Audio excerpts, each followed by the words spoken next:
Good evening. Welcome to the Tuesday, January 9th, 2024 regular meeting of the Stoughton School Committee. This meeting is being recorded by SMAC for future broadcasting. Please rise for the Pledge of Allegiance. I pledge allegiance to the flag of the United States of America and to the republic for which it stands, one nation, under God, indivisible, with liberty and justice for all.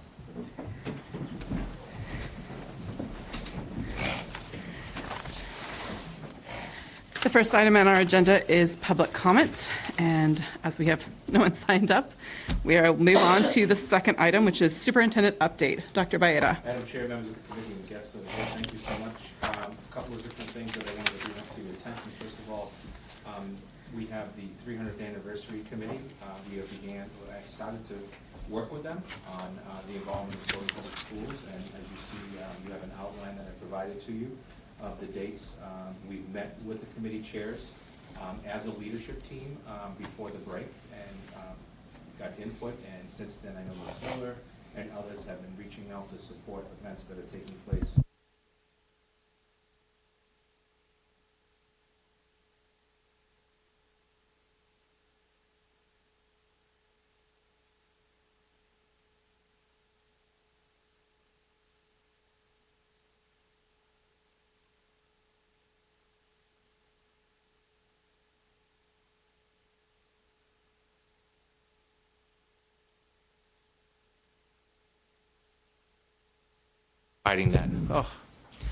Providing that. So thank you to the 300th committee for supporting us and us with them. The second item is, as we know, we're coming up on the issue of a school building finalization and vote, and I would like to at least get some consensus from the committee going forward that we start taking a look at our use of facilities as part of that discussion. So that we have a well-rounded approach for the taxpayers, provide them information on what is going to happen with our schools, the South, the Wilkins, the Jones, et cetera, et cetera. So just an informational, I'll put some stuff and draft it and get it to you so that you have it.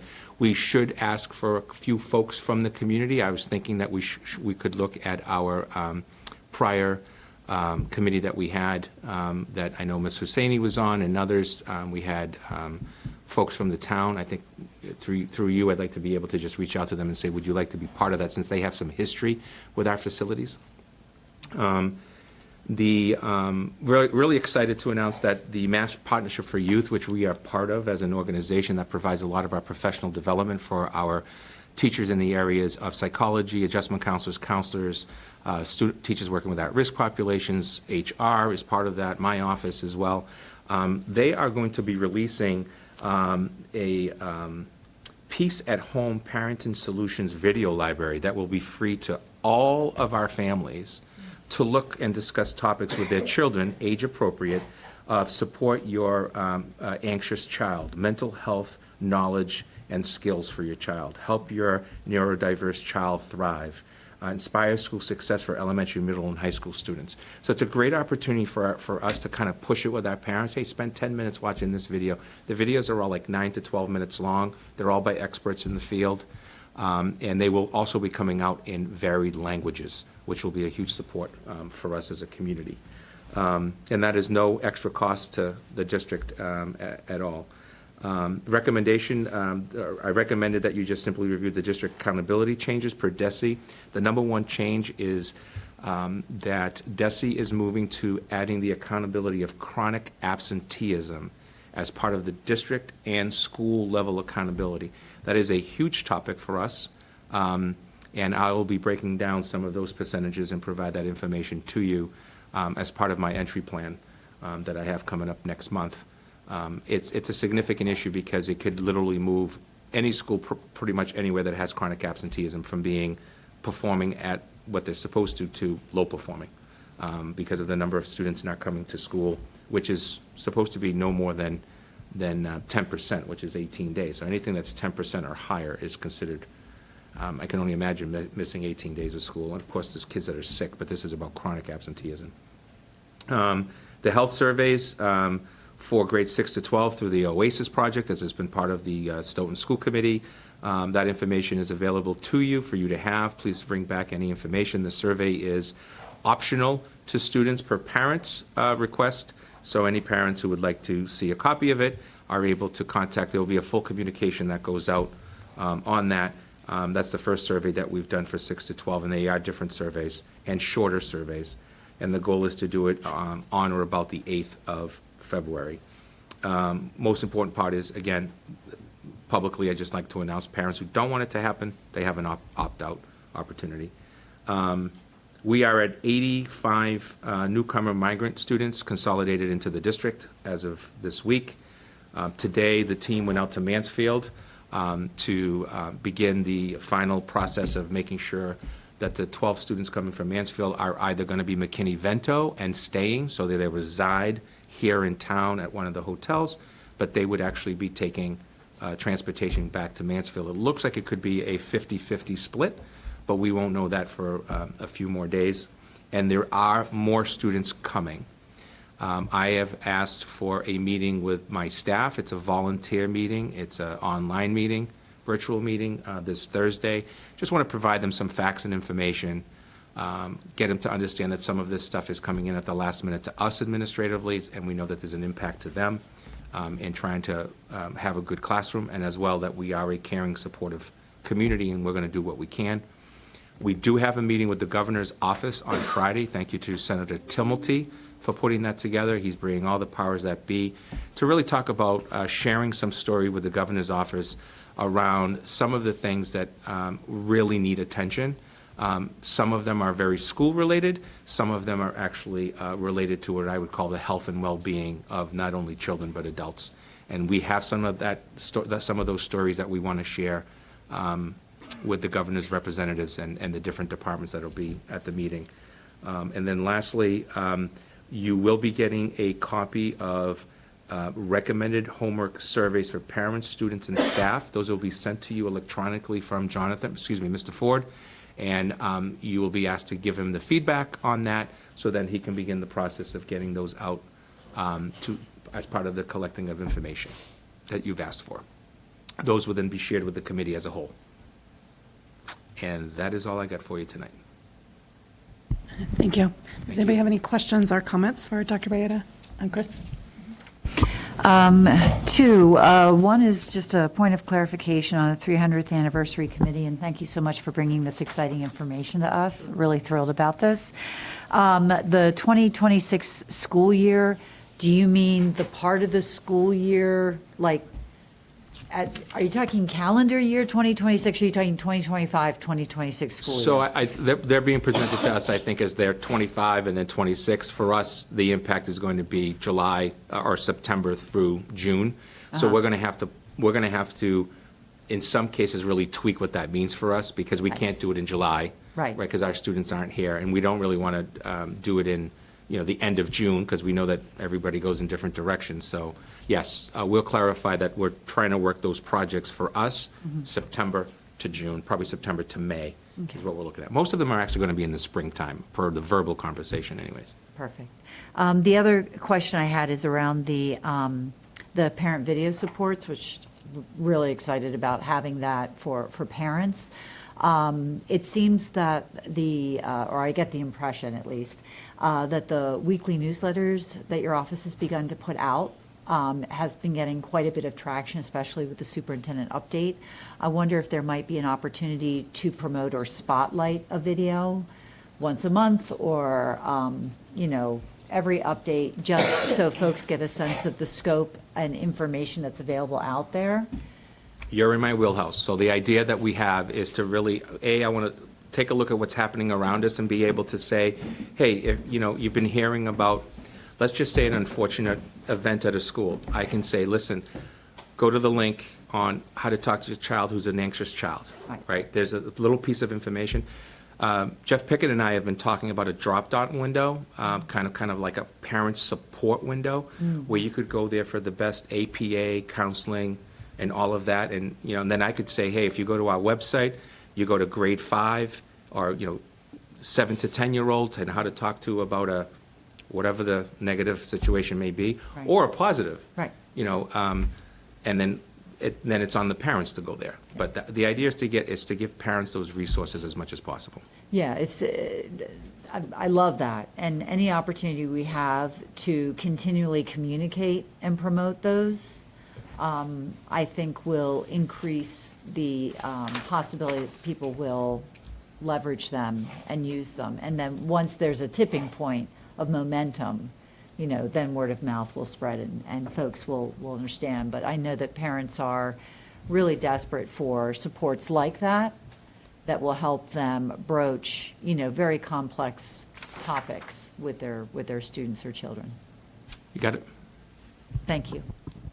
Armando, question? On this subject, will this be multilingual? So the organization is currently working to get it to be all multilingual. We believe that we can get it sooner than later in Spanish and Portuguese. We're also, as a community, we've let them know that Haitian Creole is important to us as well. But the idea is that they're trying to do this statewide. There's about 170, 180 school districts that belong to MPY, so we all have the same need. So they're working with that third party that's created these professional videos to get those. Some of it may just be caption, you know, where they can follow along. Some of it may be actual, like a, you know, foreign movie where you're listening to it in your language. But yes, that's our goal. And follow up to that, will there be such thing as an 800 number for additional information for parents? Yeah, so that's where the whole idea of the drop-down window within our website, where what we want to do is say, if you need to talk to your child about this topic, here's the 1-800 number. You know, our parents need that resource, especially within our multilingual population, where they're not really sure. I am hearing, so that you know, that ID cards, that is something that we do. There is a push, there's legislative action right now to actually have all of the major hotlines be required to be printed on the back side of every student's ID, which would also lead for us to have discussions about all students having IDs as a district. That'll come down the line. I think what they're trying to do is not make it a cost to the district. I don't think it'd be a burden of a cost, but the fact is, I think they're trying to do that. And that's one of our lead senators at the state level that's been pushing that for a couple of years now, and I think it's going to come to fruition. But yes, we want to make sure that there are hotlines available, so that if you are talking about your child about a certain topic, and you can then be able to reach out and get that free information, if you will. But we'd like to do it as a drop-down window and say, hey, you can go here for it. And that also includes moving our entire system to an app. That's the other thing that we want to take a look at. Stoughton Public Schools is an app. That's available on a phone. Correct. Just makes it easier to get to, especially if you really need to get to a topic. Yeah, a lot of people don't have computers these days. They just use their phones. They use their phones. Lindsay? Yeah, two quick questions. So first, on the Oasis Health surveys, you said that parents can request Yeah. to take a look at it. Did you mean the survey questions or Yeah. the student responses? No, Student responses Yeah, are. student responses will come out as a anonymous Thank you. grouping. Okay, that's what I wanted to know. We can report them out by grade, we can report them out by school, but there's no individual collection of data, and it's totally anonymous. There's no back way for us to find that. The other part is we will provide a letter, that communication that goes home, and then the surveys be available, and they can be both in hard copy or electronic. Okay, thank you. That's helpful. And then the other question I had is also about surveys. The homework survey, the homework feedback survey. We're taking a look at the survey questions to give feedback. And Correct. Okay, thank you. You That's might what I have a wanted question to- that you see is not there for children, or you might see a question that you'd like to add for parents. Yeah. Or you might say, this question is a little leading, I'd like to change this word. That's all up to you, because it is your survey as a committee. Okay, Okay? thank you. And I'll make sure that Mr. Ford gets that to you electronically, and then you can communicate with him your thoughts. Okay, thank you. Okay? Fabian, anything for you? All right. Thank you, Dr. Bayeda. Now moving on to the Student Advisory Committee Representative update. We have Mr. Max Brookrocker here with us today. Do you have an update for us? We just got back from break like about a week ago, so we're still settling in and everything, but we have begun to review for the mid-year exams that will be taking place next week. I can tell you're psyched about that. I mean, we get half days, so it's like, it's all right. That's half days for studying, young man. Thanks Best for of luck that. to all of you on that. Best of luck to all of you on that. And thank you. All right. Any questions for our Student Advisory Council representative? Thank you. All right. Don't want to put you too much on the spot. All right. All right, thank you. We'll move on to new business. The first item on the agenda is, under new business, is the Stoughton Youth Lacrosse Facilities waiver request. This request asks us to waive the usage fee for Veterans Memorial Stadium. We have a long-running relationship with this organization. We've traditionally waived the facilities use fee for them. Does anybody have any questions about this request? Yes, question, Chris? I do. Mike. Yeah, thank you. And Superintendent, if you're amenable to Ms. Husseini through you. A couple of questions. I figured you, I'm like, oh my God, thank God she's here tonight. So I love this, but I just had questions just to ensure that there's communication. So for clarification, do you have a sense of like the frequency and the duration? Like how often do they use the field? How long do they use it for? Are there any potential conflicts with like flag football or track or any other school activities that may also be using the field at that time? And is there a way that the district currently tracks and manages scheduling conflicts for the use of that and other external facilities? Well, thank you. Although lacrosse is new, relatively, our policy is that our fields and our facilities are for our sport programs and our youth first.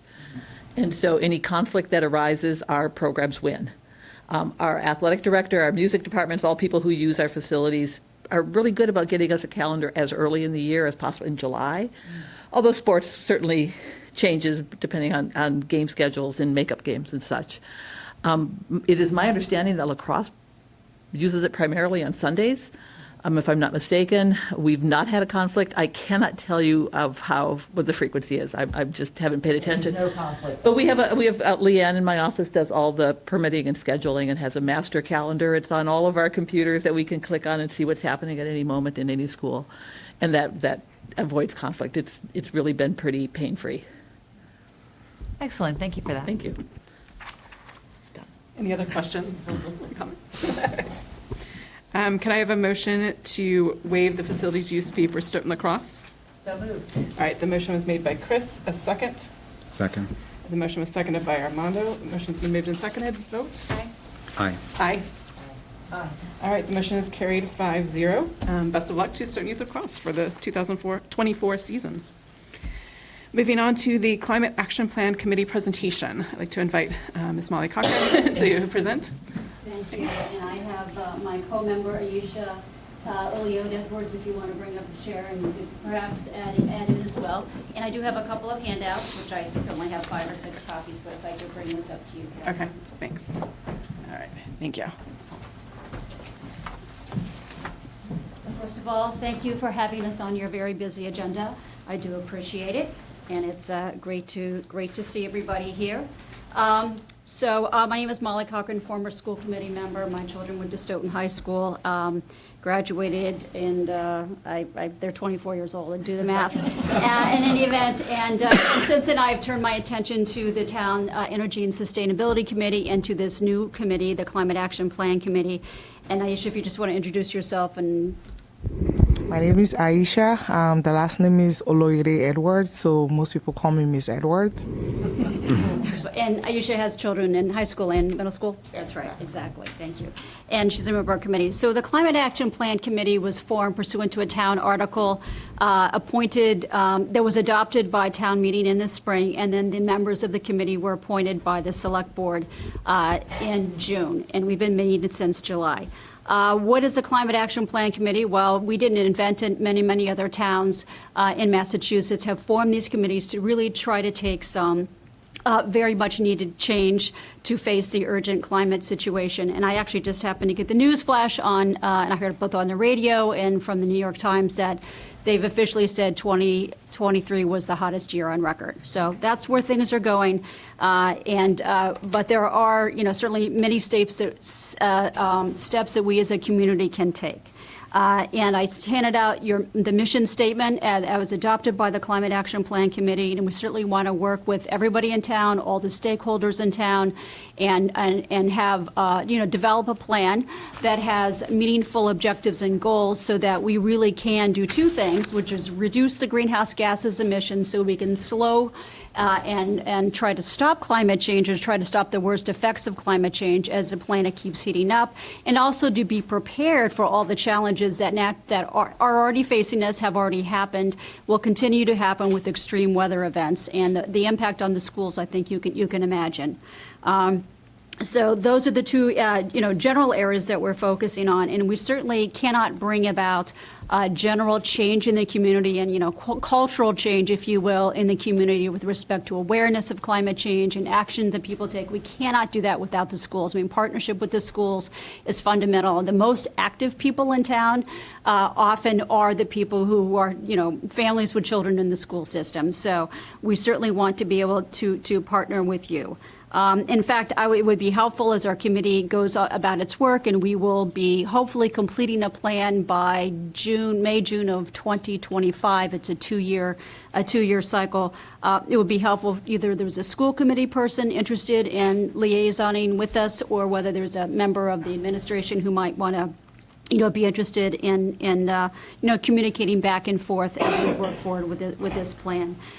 Clearly, I think it all starts, one of the fundamental, reasons to speak to the school committee is that, really educating our students and preparing them for the realities of climate change, I really think is incredibly important. I think we would be doing them a grave disservice if they don't have this information, and if it's not taught to them over the years at an age-appropriate way over the years of their schooling. And of course, the teaching is not just about climate change, what's going on, why it's going on, physics, chemistry, the forces of Mother Nature, which we have to recognize the laws of Mother Nature, but it's also about teaching about climate solutions, social solutions, engineering solutions, things that we can do.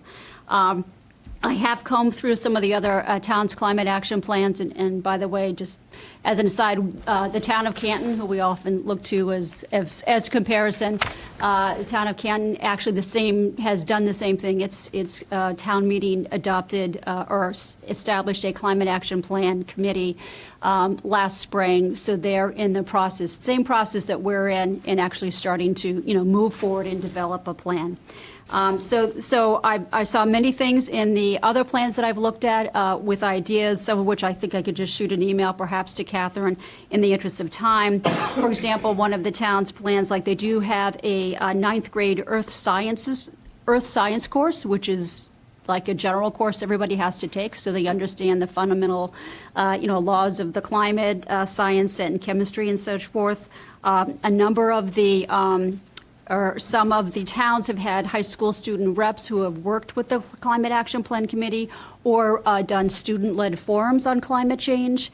Part of what our mission is, we want to, as a committee, have community engagement forums and are planning one hopefully to happen at the end of February, where we sort of want to have an open house and have an exchange of information and ideas with the community, and certainly would invite students to participate in that as much as possible. We certainly want to hear from them.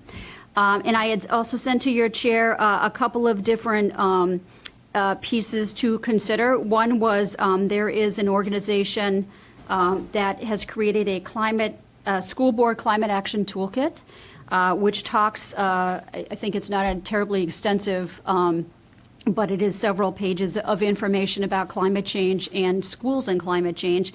And they also have a proposed resolution that the school committee may want to take a look at something like that, something that makes sense. Yes, for your school committee to talk about, we recognize the seriousness, we want to engage with this issue, we want to make sure our students are educated and prepared on this issue.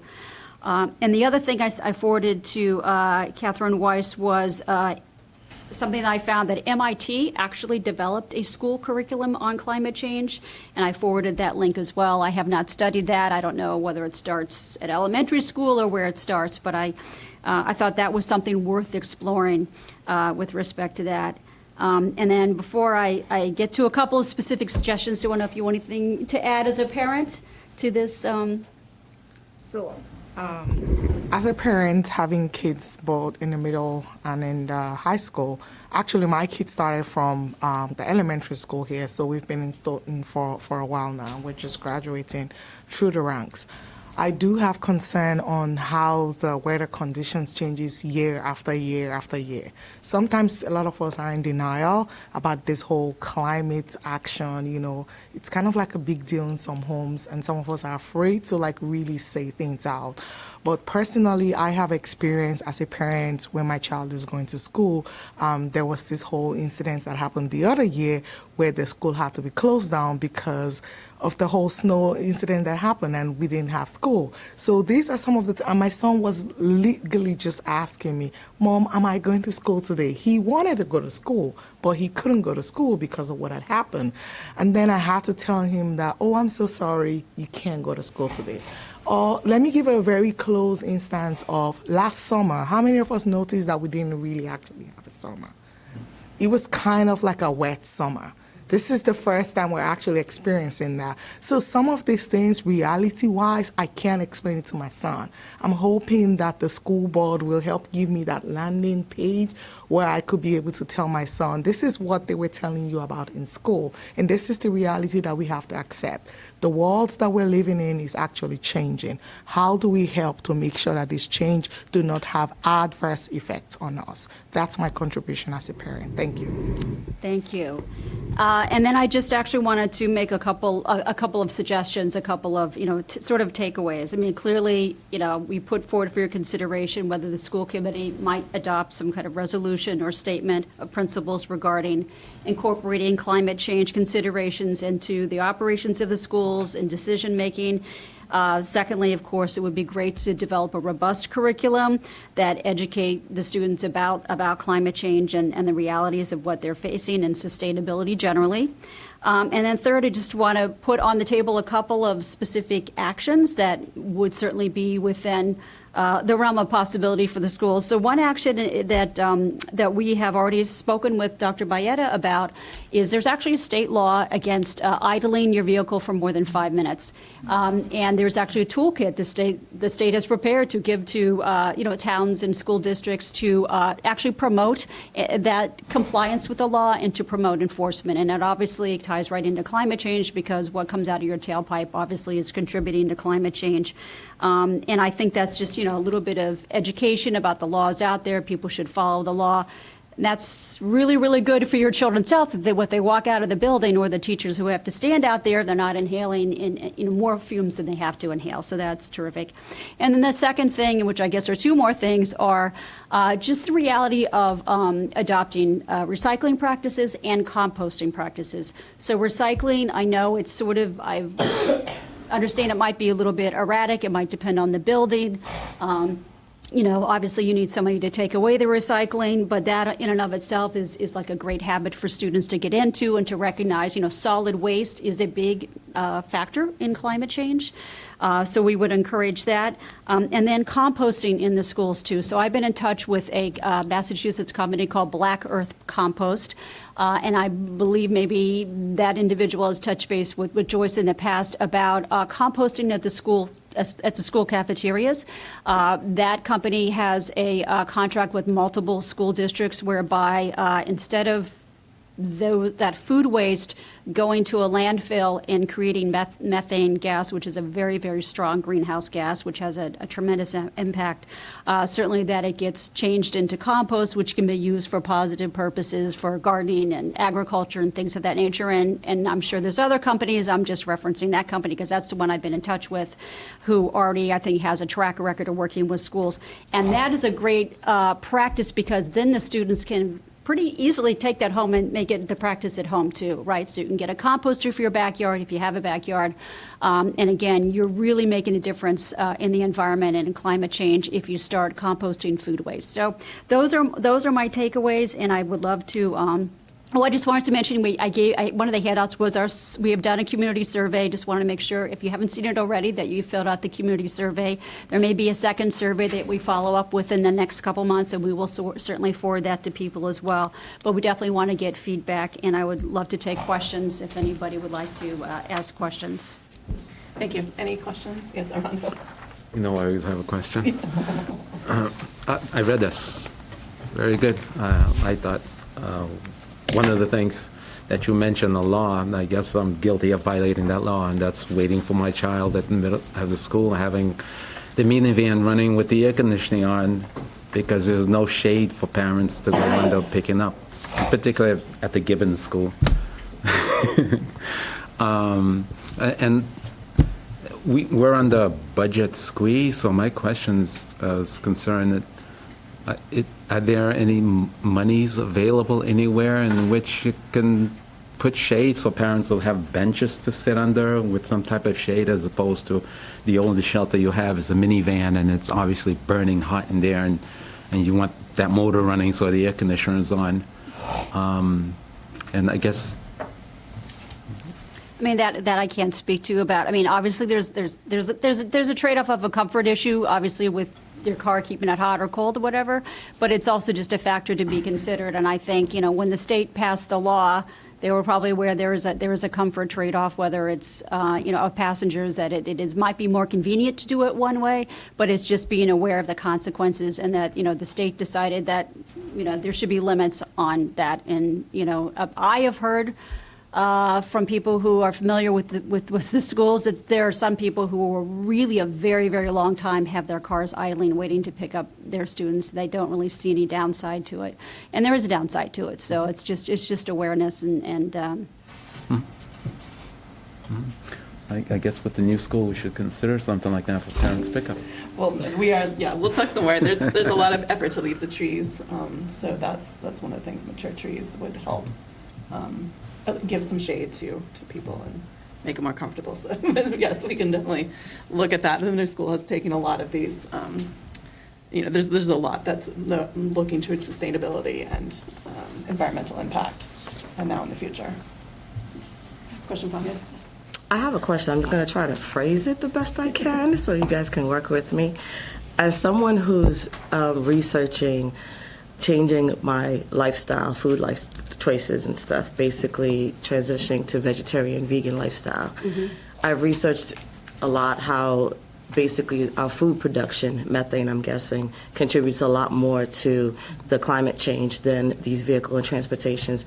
Is your, studies, or are you guys going to look into that? Basically not just composting and not idling, but internally, like changing our nutrition, changing basically how we consume a lot of this stuff that's basically contributing to our climate change. Thank you, and that's a great question, because that's certainly one of the big factors and sectors: agriculture, food production, raising cattle, things of that nature. Tearing down the forest to raise the cattle, and I think it's something that is worthwhile exploring in the report and giving the people the information. Which I remember, I was sort of motivated by some of my work a few years ago, right before COVID. I went to Sharon has a great sustainability 501c3 organization, and they had a great PowerPoint about food and food choices, and this impact is this, and this one's skyrocketing up here, and you could choose this instead, and milk and oat milk and all this. So I'm glad that you're interested in that. I would love to include exploring that in the report and make sure our students have options to the extent that it's affordable. So whether it's a milk or an oat milk option, or whether it's vegetarian burgers or things that may be, that it would be great to always have that included, so people, it's just about giving people options, and some people will choose a little bit more plant-based food or choose to go vegetarian at a certain stage in their life. So I'm very interested in that issue as well. Thank you. Chris. Thank you for this. I was really excited. We all received this packet, and I read through the entire thing. So I had a couple of questions. One, just wondering how your work is aligned with Governor Baker's net zero emissions by 2050 policy, and where we might be able, in talking about Armando's question around funding sources, and might there be potential funding opportunities there, as well as unfunded mandates, but the UN's sustainability development goals, and what the alignments there might be, because I know that there are other municipalities that are promoting their participation in net zero emission goals or the UN sustainability development goals. as a way to promote the community from an asset perspective. And so that was one question. And the second question, which has become a drumbeat that's consistent with me, is being that this is a town committee, you know, are you working with the town side of the house to look at potential efficiencies of scale? Like, this is a great toolkit, but if it were the school committee working in conjunction with the town of Stoughton, we might be able to create some more efficiencies, like looking at climate justice and areas in Stoughton where there may not be as much green space or tree coverage, so that we can work together on things like that. So alignment and then efficiencies of scale. Right. I love those complex questions. So those are both great questions. The alignment, I think you hit the nail on the head. So we have, as an advisory member of our committee, Kathy Stanley, who is the town's part-time, she works for many towns, energy consultants, and she's the one who's, I think, worked with Joyce a lot. She's fabulous and extremely expert. She actually said to our committee, that's where you should start, Governor Baker's executive order number whatever, which is, you know, I think from the last year of his administration. So, you know, you sort of pull that down and you see, you know, electrification of buildings, you know, solar panels, electrification of vehicles, EV charger stations. So we certainly have focused very much and on that, I would say, you know, that is our guidance, and definitely I would say net zero by 2050 at least, and hopefully a lot sooner than that, or hopefully really take a huge strides toward it a lot sooner than that, because you kind of have to. So that is really, I would say, our overall goal as a committee. And we are certainly working with the town as well. And I think, you know, and you raised a great question there, and a great, you know, part of our mission. I guess the goal really is to get all parts of the town talking with each other and coordinating with each other and getting on the same page. So we would, you know, like to be part of that discussion, and obviously those you know, it's nice to have Mr. Coulter here as well, actually, to get us all on the same page, so that's excellent. And as far as funding sources, you know, there is a lot of money out there, and there's a lot of funding out there. What I found is that, and this is partly information from Kathy Stanley, who's quite expert in it. So we are a green community, and we have gotten, which is a state designation, so we've gotten many grants of a couple $100,000 here, a couple $100,000 there, green communities grants. We will continue to do that. Kathy Stanley's instrumental in getting those grants. I am now getting all sorts of emails about federal grants about this, federal grants about that, and sort of spending time. It's very difficult to get a federal grant, and you really need somebody who can really dedicate an enormous amount of time. So I don't know on the school side, you know, probably the school works on getting federal grants, so I'm sure there's opportunities out there, but there's also, you know, there's also competition. The money's flowing right now. You know, the money might not be flowing a couple years from now, but I think that we are actually applying for one grant as a committee, which is more of a planning grant. We don't really have the bandwidth to apply for a very sophisticated federal grant worth $1 million to do whatsoever. Obviously, we can forward it to the town and suggest maybe they can. But I've also been given the statement that, you know, we really don't have the bandwidth to do this. So hopefully, you know, we can be aware of what's out there, and we can be aware of what we might want to invest some time in trying to apply for grants, but that really is a huge undertaking. But I don't know, in the educational world specifically, I really don't know what the grant field is like that, but I'm sure there's a lot of people who would want to support the curriculum that students need so that they are, you know, well-informed on these issues. Yeah, just to speak to that, I think the grants that we're going to see on our side are going to be a combination of if you will, a working committee, education, K-12, and higher ed. I think that's where some of the funding sources are going to be around. I just, in my last district, finished implementing of solar panels. We did solar ports at all 5 of my schools. And the net of that is a savings in the operational budget. It was a $12 million project, but that also included a brand-new heating system into 3 elementary schools that were all built in the 60s and 70s. So the solar port in Massachusetts, we did not put them on roofs. We did put them as ports, so they're utilized. My daughter gets to, you know, be under one every time she goes to school, type of thing. But the idea is that there is state grant monies available. The issue is that you got to upfront the cost through borrowing, and then you have to have, and what my prior community did is we basically said, we will commit returning those grant monies that come through the school back to pay off the debt, so that over time, it's 14 years on a 20-year, by year 14, the town is making money to go into a line item that can be used for new HVAC systems, or to do more solar ports, or to do, whatever the case may be. It's just expensive. It was $12 million at the time. Again, that was more than solar. So if it was just solar, maybe the price would actually be significantly better. And, we do have spaces within our buildings where solar ports would be an opportunity, and does bring down the costs operationally pretty significantly over time. Great. Absolutely. All right. Thank you so much for your presentation and your time. We have a lot to consider and think about. We appreciate it. Thank you very much. It was great to be here. Appreciate it. Thank you. Thank you.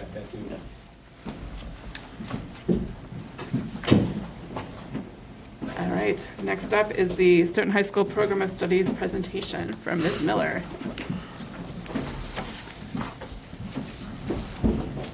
Good evening.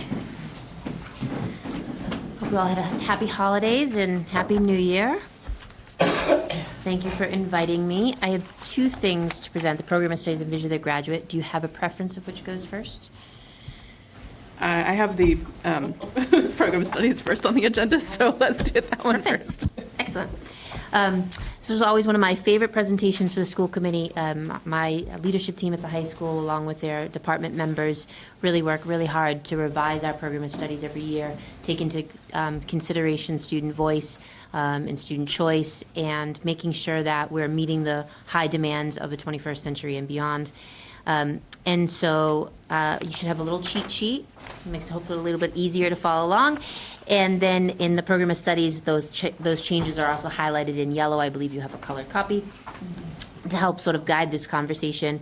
I will just kind of rattle along, but please stop me at any time to ask any questions that you might have. I'm happy to do that. The first change in the program of studies is on page 5 of the program of studies, and it is we removed the old mission statement and the old learning expectations and added the new vision of the graduate, which I'm going to present after this. And so you'll see on page 5 what is there now is our new vision statement and our 6 core competencies, and I can explain a little bit about that later. On page 14, we adjusted our grading system somehow, and I don't know when this happened, was prior to my arrival. The grade scale had been mysteriously off, where the A minus was worth 90 to 93, and the A was worth 94 to 96, which if you look at the other grade scales seems different.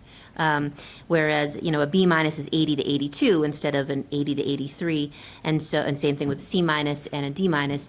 So we noticed that recently that was seemed to be out of line and off kilter. So we're making the recommended change to align the A minus and A to be similar to the B minus B, C minus C, and D minus D. So that's on page 14. On page 16, we have several new business teachers in our business department this year due to a retirement and a staff member who moved on. So we have a newer department, and so they have taken a careful look at our business offerings, and they wanted to sort of give them a facelift and an update with some of the course titles. So we had a course by the name of Principles of Business, which they would like to now call Entrepreneurship, which is a more sexy title, more catchy. Kids know what that is. They're talked about all the time between Shark Tank and all those other shows out there. So our kids know what that means, and it definitely sounds better. And so it's just an update for title to attract more business. Similarly, there was a course called Retail Fashion Marketing Fashion Marketing was the course name, and they were doing much more than just fashion marketing. That's a very specific niche. When retail and marketing can be expanded to any sort of business, and so they're taking that limit off and opening the door for a much more broad educational experience. So they want to call that course the Retail Marketing and Business course. Also, We removed from the program of studies a graphic design course. Graphic design was a really well-developed course by a staff member who has since retired. Our new staff doesn't feel quite as prepared to teach that course, but in addition, with all the other courses that we offer at Stoughton High School, graphic design is picked up in a lot of different places. There is some graphic design taught through the marketing course because that is a portion of that. We also have a lot of graphic design within our photography course, and within some of our art classes they do some graphic design. It's also taught in some of our other business courses. So rather than have a specific niche that really people didn't feel all that comfortable doing justice, they are removing that and picking up those pieces in some of the other courses.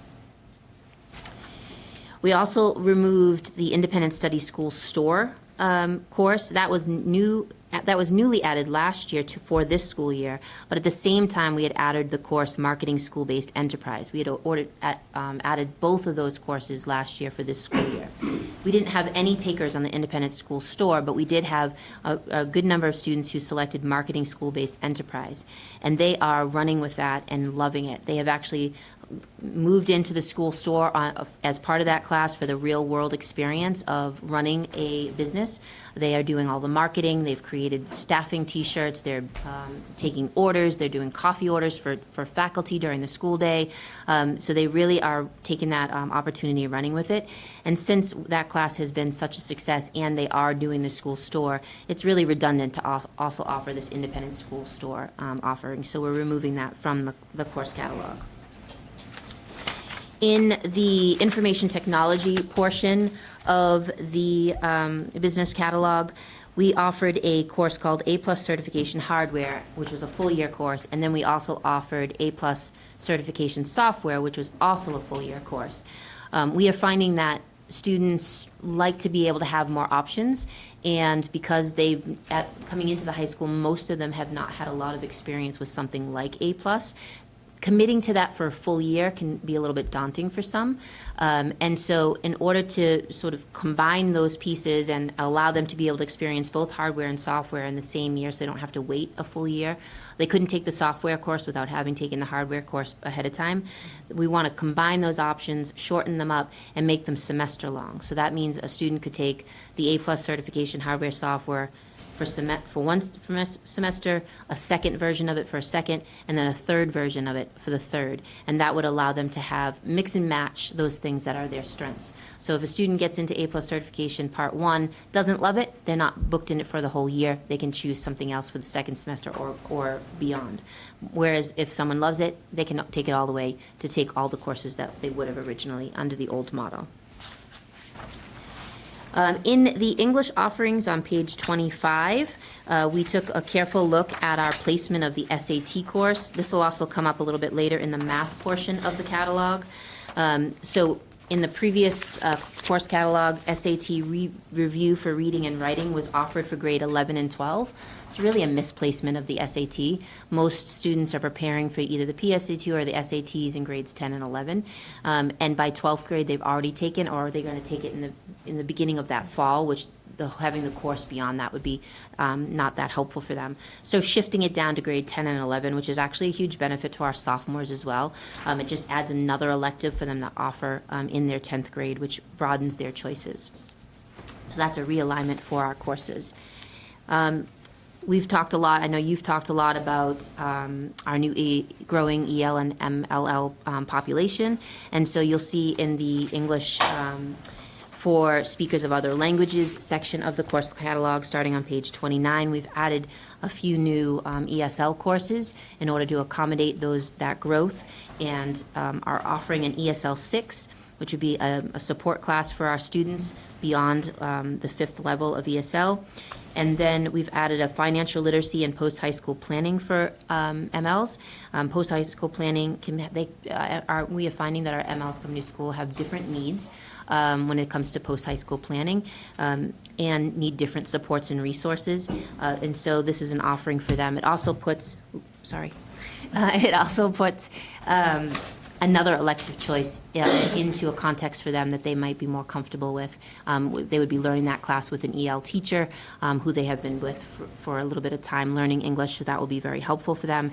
And likewise, we added another course called Conversational English, which would also be taught in the EL department, which would just continue to bolster their English skills and their confidence with English. In the Fine Arts Department, Mr. Mange is always marching that vision towards marching that program towards his vision, which is a spectacular vision. So he has added a beginner band class. This actually adds an access point to students who have never played an instrument before, who, it can be intimidating to join a band in the high school if you've never played. And so this would be an access point for those students who are really curious or want to get into a band or have that experience, who have never had that experience. And since we have so many students that enter the high school from various other communities, countries, and states, so they haven't had the benefit of having our music program that we have pre-K up until high school, this would be a really great option for them. On page 41, we added drama, a drama professional to our staff a couple of years ago, and he continues to round out that program. So you'll notice a couple of things. I didn't highlight the change, but like theater for social change and improvisation, you'll notice that those aren't offered next year. Those were offered this year, so we're off-cycling those for next year in order to make way for the other classes, which would be From Page to Stage, which is a new opportunity for our students to do a little bit more with playwriting, which would be fabulous, particularly in helping to work on their writing skills. And then also adding musical theater workshop, which is a nice little niche for our kiddos. As you know, we do a dramatic play, and we also do a musical typically each year, so that'll help with the students in those performances. And if students are hoping to study beyond high school in those realms, that's offered at the honors level for our students. In PE and health, starting on page 43, if you looked at our program of studies from last year, you'd see that our courses, alternative fitness and competitive games, were originally slated only for 11th grade students. And then our courses, lifetime activities and strength and conditioning, were for our seniors. So the juniors had 2 to pick from, our seniors had 2 to pick from.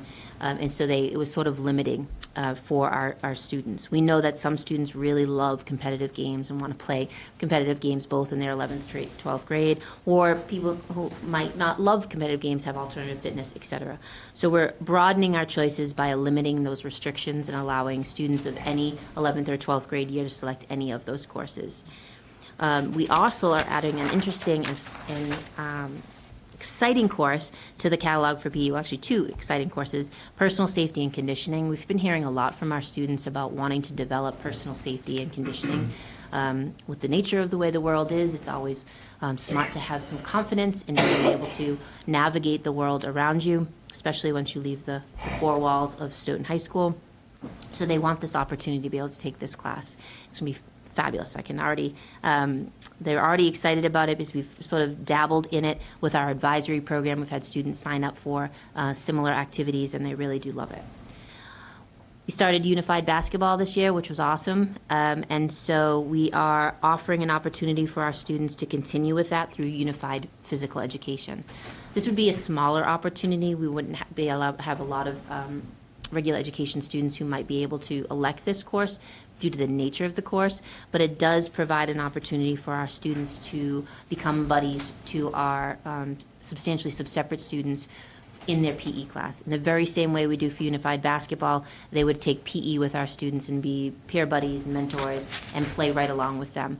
So they're having their own physical education. They're also learning some leadership skills, mentoring skills, and our buddies are having a great time as well.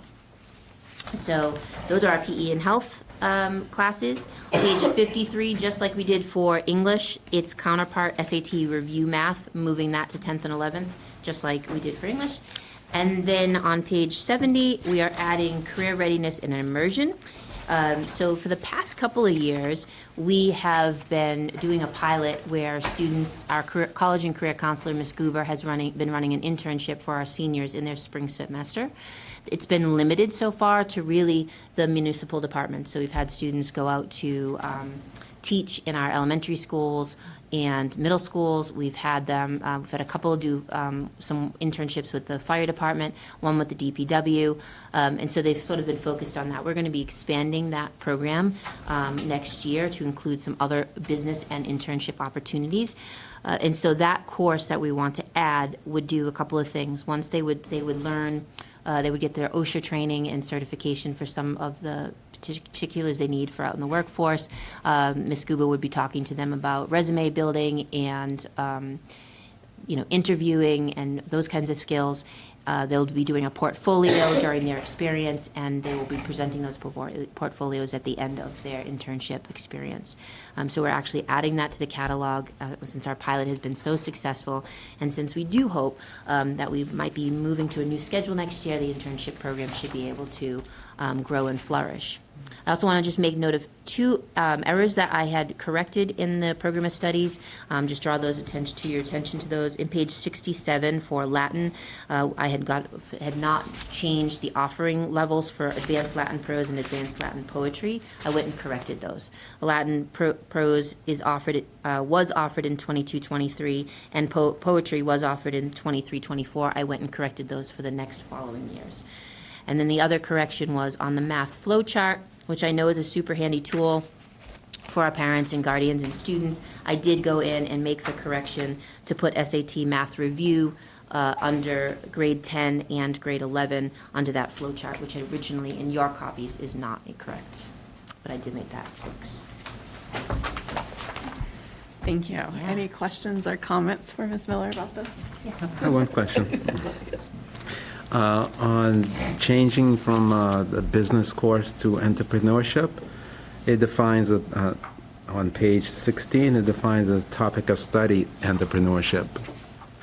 And I thought it would seem like it's putting a subcategory of entrepreneurship. I'm sorry, what is that? On page 16? Yep. Top of the page, entrepreneurship. Third sentence from the bottom, it just reads, topic of study, and it rattles off all the things, and that includes entrepreneurship. Mm-hmm. Yeah, so just the idea about what that is in general. But the entire topic of the thing is entrepreneurship. It is. So Yeah. it's, because entrepreneurship contains all of those elements, pieces of it, all of them. And so the reason that the entrepreneurship is listed as there as well is simply because that's something that our kids, to define it, to learn about it, and to understand it better. But then all those other pieces are also part of entrepreneurship. okay. Yeah, thank you for presenting that. The cheat sheet was really helpful, so appreciate that. And just want to say, I always appreciate how clear student voice and the attention to student choices in this, and there's a lot of new access points, both for multilingual learners as well as the band, I think, is a really good example. So just I don't know, I really appreciate the care that goes into this. I did have a quick question about the grading system. Do you know if that change is going to impact GPAs or class rank at all? Is that going to have effects on that, or is it, if anything, I would imagine it would be positive because more students have an A as opposed to an A minus, but just wondering. Yeah, it will have a slight impact for those students, Yeah. But in a positive way, in Okay. a positive direction. Cool, thank you. Yes. Hi. I had a question with regards to the internship that you suggested. It's just for credit. Are there opportunities to also have them paid internships as well? Right now, it's interesting that you asked that. Yes and no. We don't pay, obviously, for our students to do that. But when we started piloting our internship program a few years ago, the DESE had also offered alongside that if you were running an internship for educational, to train up teachers within your communities, that the state actually paid the students for participating in that internship. So we do have students over the past couple of years who did teaching in our middle school and elementary schools, and because they were doing that, received payment from the state. How long the state will do that, I don't know. But that is an opportunity for them. As we continue to develop our own programs, there might be some opportunity for payment, but it becomes that sort of slippery slope where if you're doing it for internship for experience and you're getting graded, whether or not you get paid for that, there can be some technicalities that we'd have to work out there. It's like, these kids, more incentive. Exactly. Exactly. Chris? Oh, my God, I loved reading this. Thank you so much. Thank you for the cheat sheet. I loved seeing just the real thoughtful application and adjustments made to ensure that students are getting the information they need when they need it, and having those offerings reflect it. I just had two questions. One around the A+ certification shifts and this, in the past and going forward. Is it like the AP exam? Does the coursework lead to the A+, the CompTIA A+ certification? Do students test that? They can, and we have had students do that in the past. Okay. So it does prepare them for that, and they are able to take and pass it. Okay, a follow-up question to that then. A lot of the community colleges also offer that. Have you looked into the possibility of dual enrollment credit at Massasoit for those courses? For within our catalog, we have not. We do have some students that do dual enrollment already. But one of the things that we are starting this year to talk about is some of our CTE, career technical education, career pathways, connections, and other alternative program. So that would be a perfect place for us to look. We are also looking at cybersecurity pathways and other opportunities within the computer science field. It is a popular field for a lot of our students. So that's definitely something I can imagine we would be exploring more deeply. Okay. The second, not so much question, more comment around the financial literacy and post-high school planning for MLs. I have prior job, had worked in the financial education space, and there is a distinction among financial literacy, financial education, and financial capability. Financial literacy is more technical edu-speak. That doesn't necessarily sing, I think, to the young people, very much like principles of business would not sing to them. And I would just humbly recommend maybe looking at the title of that to better align it with what's actually being taught. Like, is it financing your next steps, for example, or is it a general personal finance class, or is it, managing or weathering financial stability as an adult, or, what is the exact angle that you're getting at? And I think that might resonate more, not only with the MLs, but with their parents and their family members, that might encourage them to take that, because we have found that to be a gateway course for students to teach not just language skills, but also numeracy and literacy skills in a context that they can understand. Those are great points. We haven't written the curriculum yet for the course. That will be something that is happening over the next few months and summertime. I would imagine they'll do a lot sort of looking at the financial literacy course that we teach in the business department, which I can speak to pretty clearly. They do some personal finance. They talk about loans and college loans and college finances and planning for life. I got to observe a class where they were playing a game where they had a card and they had only so many beans and they had to make some choices. Very familiar with the bean game, yes. And then there was a round and they had to make difficult choices based on what just happened in their lives. And it was, the students had a blast doing it and they had a lot of laughter, but that's what they do. They learn those tough choices and a little bit more about money and personal finance and the the dangers of credit cards and loans and those kinds of things as well, which is so important for our kiddos. The field, I think financial literacy was very popular in the 70s and 80s. And then Saying we are outdated. And then it moved to financial education. Then it moved to, for a brief decade, financial capability, which I would not recommend. But right now, the field is centered squarely on financial well-being, and it parallels the health, the physical well-being, emotional well-being. There's a lot of parallelism there that makes this seem like an essential life skill. So I would just offer that for consideration. Thank you. We will definitely look at that. Thank you so much, Ms. Miller. Of course, thank you.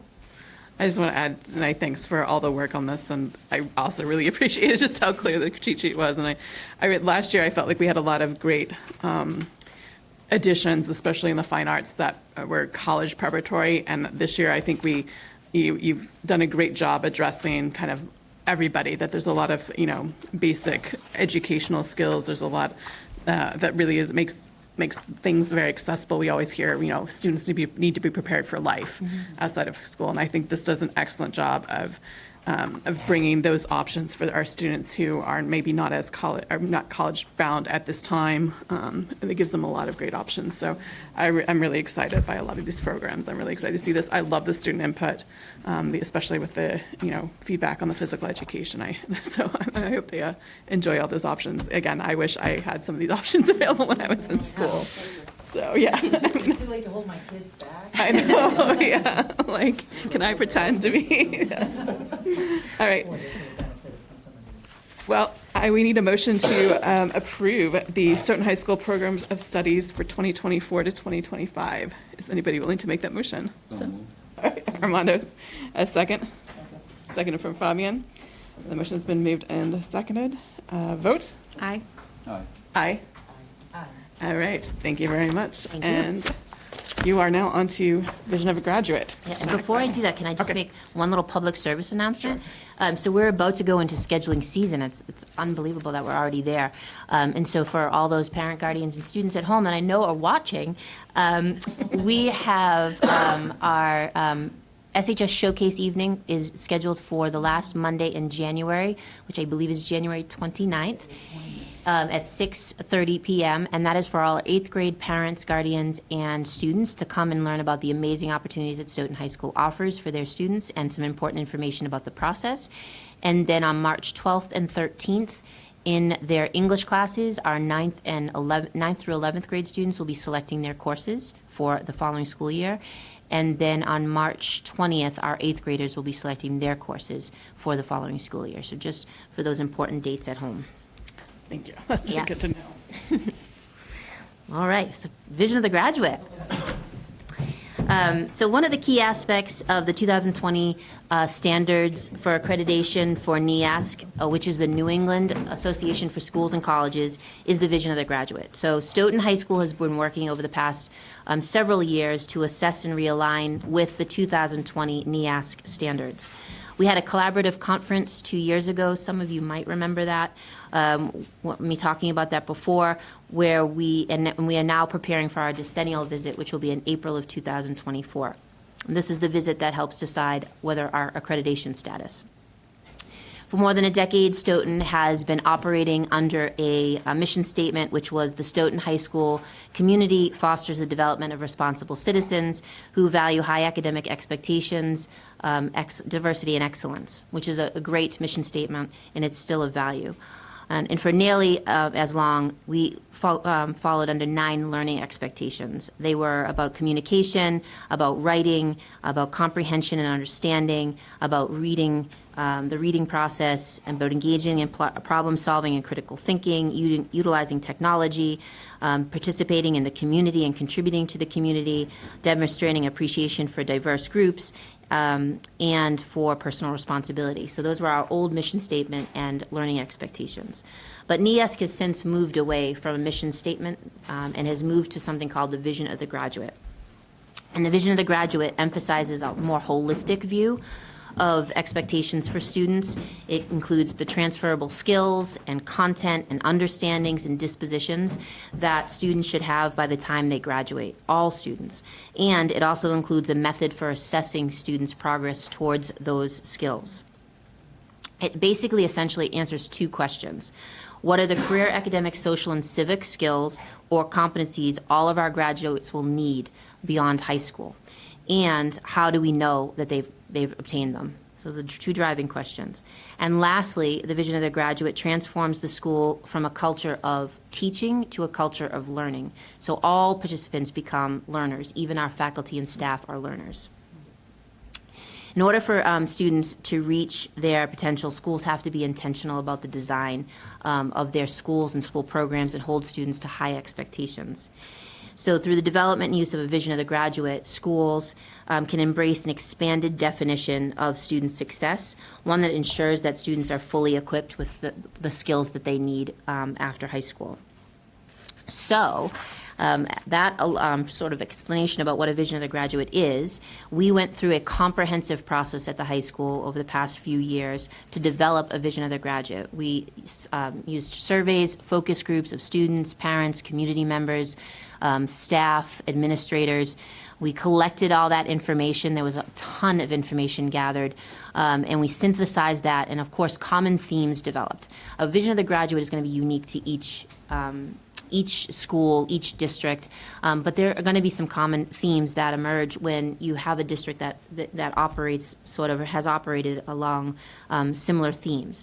And so the entire high school faculty generated a draft of the vision based on all that information that was collected and the themes that were developed. And then the district-wide leadership team also took a look at it and did some drafting.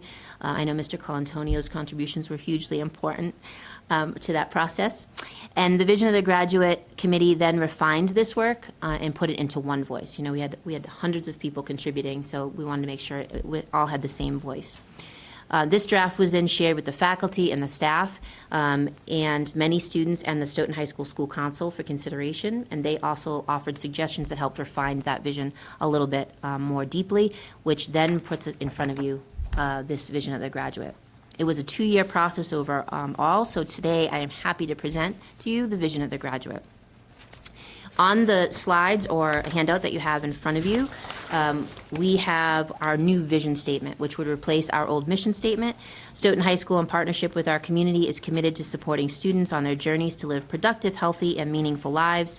Through our curriculum and via their experiences, our students will become culturally responsive citizens, innovative thinkers, and lifelong learners who exemplify excellence of character and live balanced lives. Is definitely a much meatier statement than our old mission statement, but does have some of those common themes that were in that mission statement as well. The items on the right-hand side of the page, those are our 6 core competencies that we've identified as the things, the skills we want our students to have, all of our students to have by the time they graduate. We want them to be critical thinkers, culturally proficient, healthy beings, effective communicators, take personal responsibility, and have a growth mindset. The pages following that first slide there are really just digging in deeper and defining each of those 6 core competencies. I'm not going to take the opportunity to read them all in the sake of time, but the core competencies are defined on each following page, and then there are activities to demonstrate those qualities on the right-hand side of each slide. Those activities are simply to help describe and illustrate what we mean by the statement on the left. Those activities will also help us in our development of our rubrics. If you remember from the very beginning when I talked about the Vision of the Graduate, we have 2 driving questions we have to answer.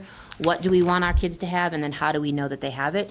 So we've done the what, we need to do the how, so we still have to develop the rubrics for assessing this and creating a method for then communicating how our students are doing to their parent and guardian. We will be using the rest of this school year to develop those rubrics and develop that method. So this is our Vision of the Graduate. We are really excited about it. I have gone in and presented it to several different several different classes. We have also offered the opportunity for students to develop some kind of graphic or image that goes with the Vision of the Graduate. Oftentimes, when you see the visions of the graduates for other districts, they have icons or little images that help bring those things to life. It's also a nice way to be able to pull those things and sort of put them around the building so that it becomes a living thing for our students. And so we have, hopefully we'll have some students enter or share some designs, ideas, to be able to bring this very wordy document to a nice graphic as well. Thank you. Any comments or questions? Yes, Armando. Yeah, I like this. One of the things I love about one of the things I love about it, pretty much go forth, do this, do that, and everything else. But when I came to one page, it said, do not overcommit. And I was wondering if that one bullet can be reworded such it's more positive, because that's the only bullet in the entire presentation that's negative. So I thought maybe Put a make positive spin to it. Put a positive spin to it. I had the same question. Putting it in the affirmative will make Yep. it easier to assess. Perfect. Thank you. So to Mr. Barboza, when we talk a lot about social emotional learning, I want you to think about the big picture of a portrait of graduate going down to K. because everything of the competence that this group has put together in the last couple of years fits perfectly into social emotional learning as part of our component. So what you're starting to see here through their hard work, and thank you, Ms. Miller and your team, is the beginning of that kind of in a backwards design, right? With looking at the older and then saying, what does this really mean when we're talking about responsibility, cultural proficiency, critical thinking, so on and so forth. So that's what you're going to see in the future, is a K-12 portrait of a graduate. And It's down the road, excellent. you'll also see a portrait of an educator.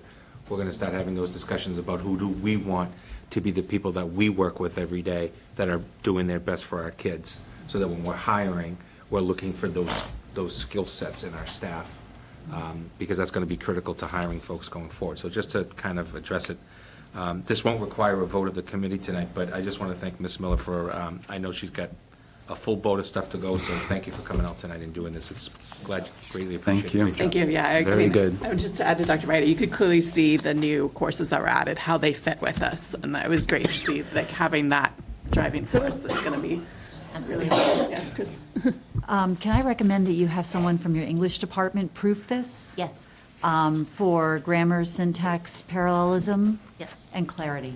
got it. And I can give you more specifics later if you like. Please, yes. Anything, Lindsay? Yeah, just really excited about this. I think it's exciting. I don't know, like to see where to work backwards from like the citizens that we want to send out into the world and just figure out how we're getting them there. So thank you for putting all this together, to you and your team. I think it's exciting. It's really powerful, and I'm excited to see it come to life in the next couple of years. Thank you. And Chair Weiss, to your point, the vision of the graduate should be driving everything that we do, right? So that's why the program of studies should align with this, right? They shouldn't be totally different things.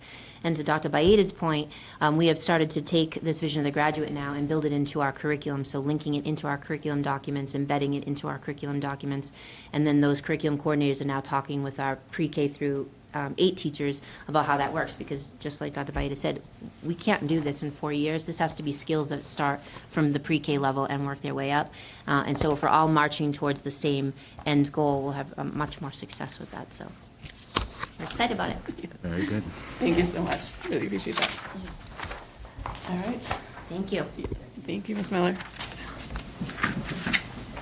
Next item on our agenda is the electric vehicle charging station policy review. I was seeing it. I know you want to come up and give us a little bit of a history of the overview of the electric vehicle chargers. And right now, we only have them at the high school. They are potentially going to be included in the new elementary school project. And one thing we wanted to note is that right now the MASC does not have a policy template on this.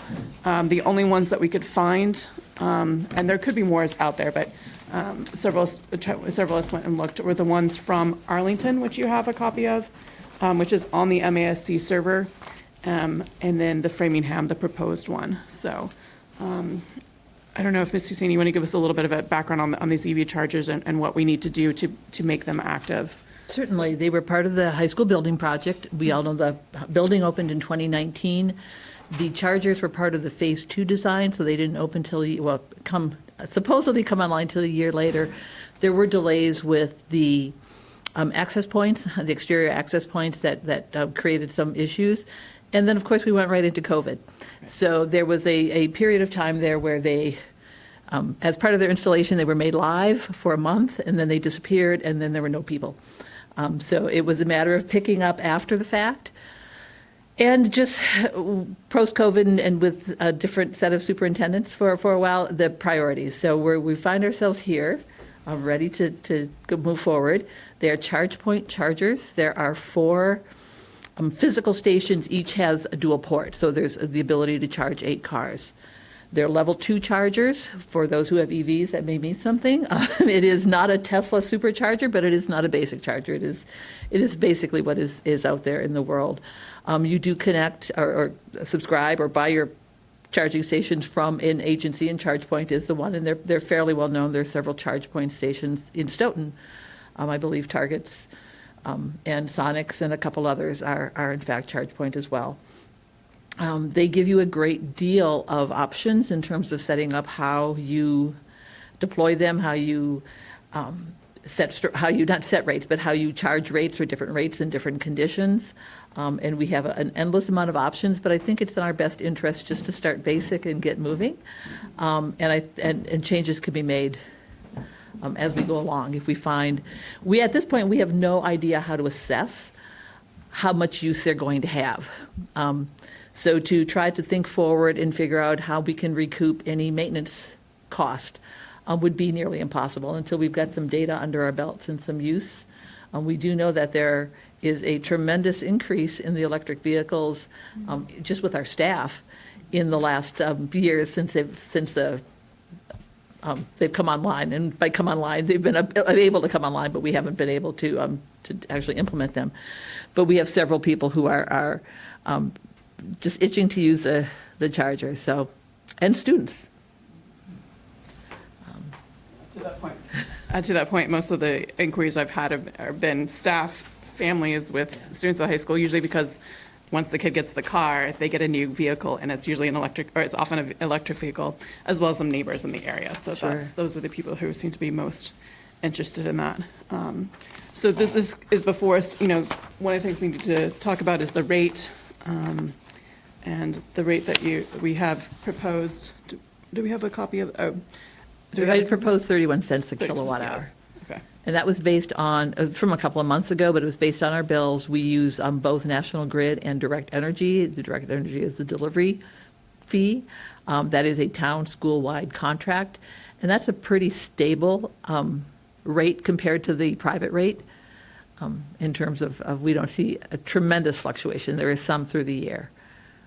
I would recommend that maybe once a year you assess what the rate is, and just basically call it market rate or something to that effect, and that, in the policy, it can say market rate, and we can have a methodology internal whether it's my replacement or some other group that makes the assessment on what the market rate should be. Dr. Beda, do you want to add anything to? Yeah, so this is something that's come up a number of times with staff, families, and students on behalf of their families, that it's there, it was part of the project, why isn't it working? It comes down to that. I love the way Mrs. Zaney said, it was there, it was started, and then there was no people. Yep. Because we went into COVID, so. It's true. What we're trying to do now is really just establish, let's get this going, let's see what the hiccups are, let's see what the issues are. In terms of the day-to-day. We foresee this, to be quite honest, as daily use for our staff and our students. And then the question would be, I'm not sure people are traveling miles to come to it, but there's probably a neighbor or two that eventually are going to want to do it. And what we want to do is have signage and inform the public of when to use it, get people to, if you will, pre-register for it, if you will, so that that there's a potential that they can say that they house their car there for 4 hours every day with their insurance company if they wanted to. That's one of the discussions that's taking place out there in the world now, is if I do use a public way, the town hall or their school or whatever, that, you're informing insurance agencies through that. Nothing's happened in that world yet, because it's all about quote, you have your car.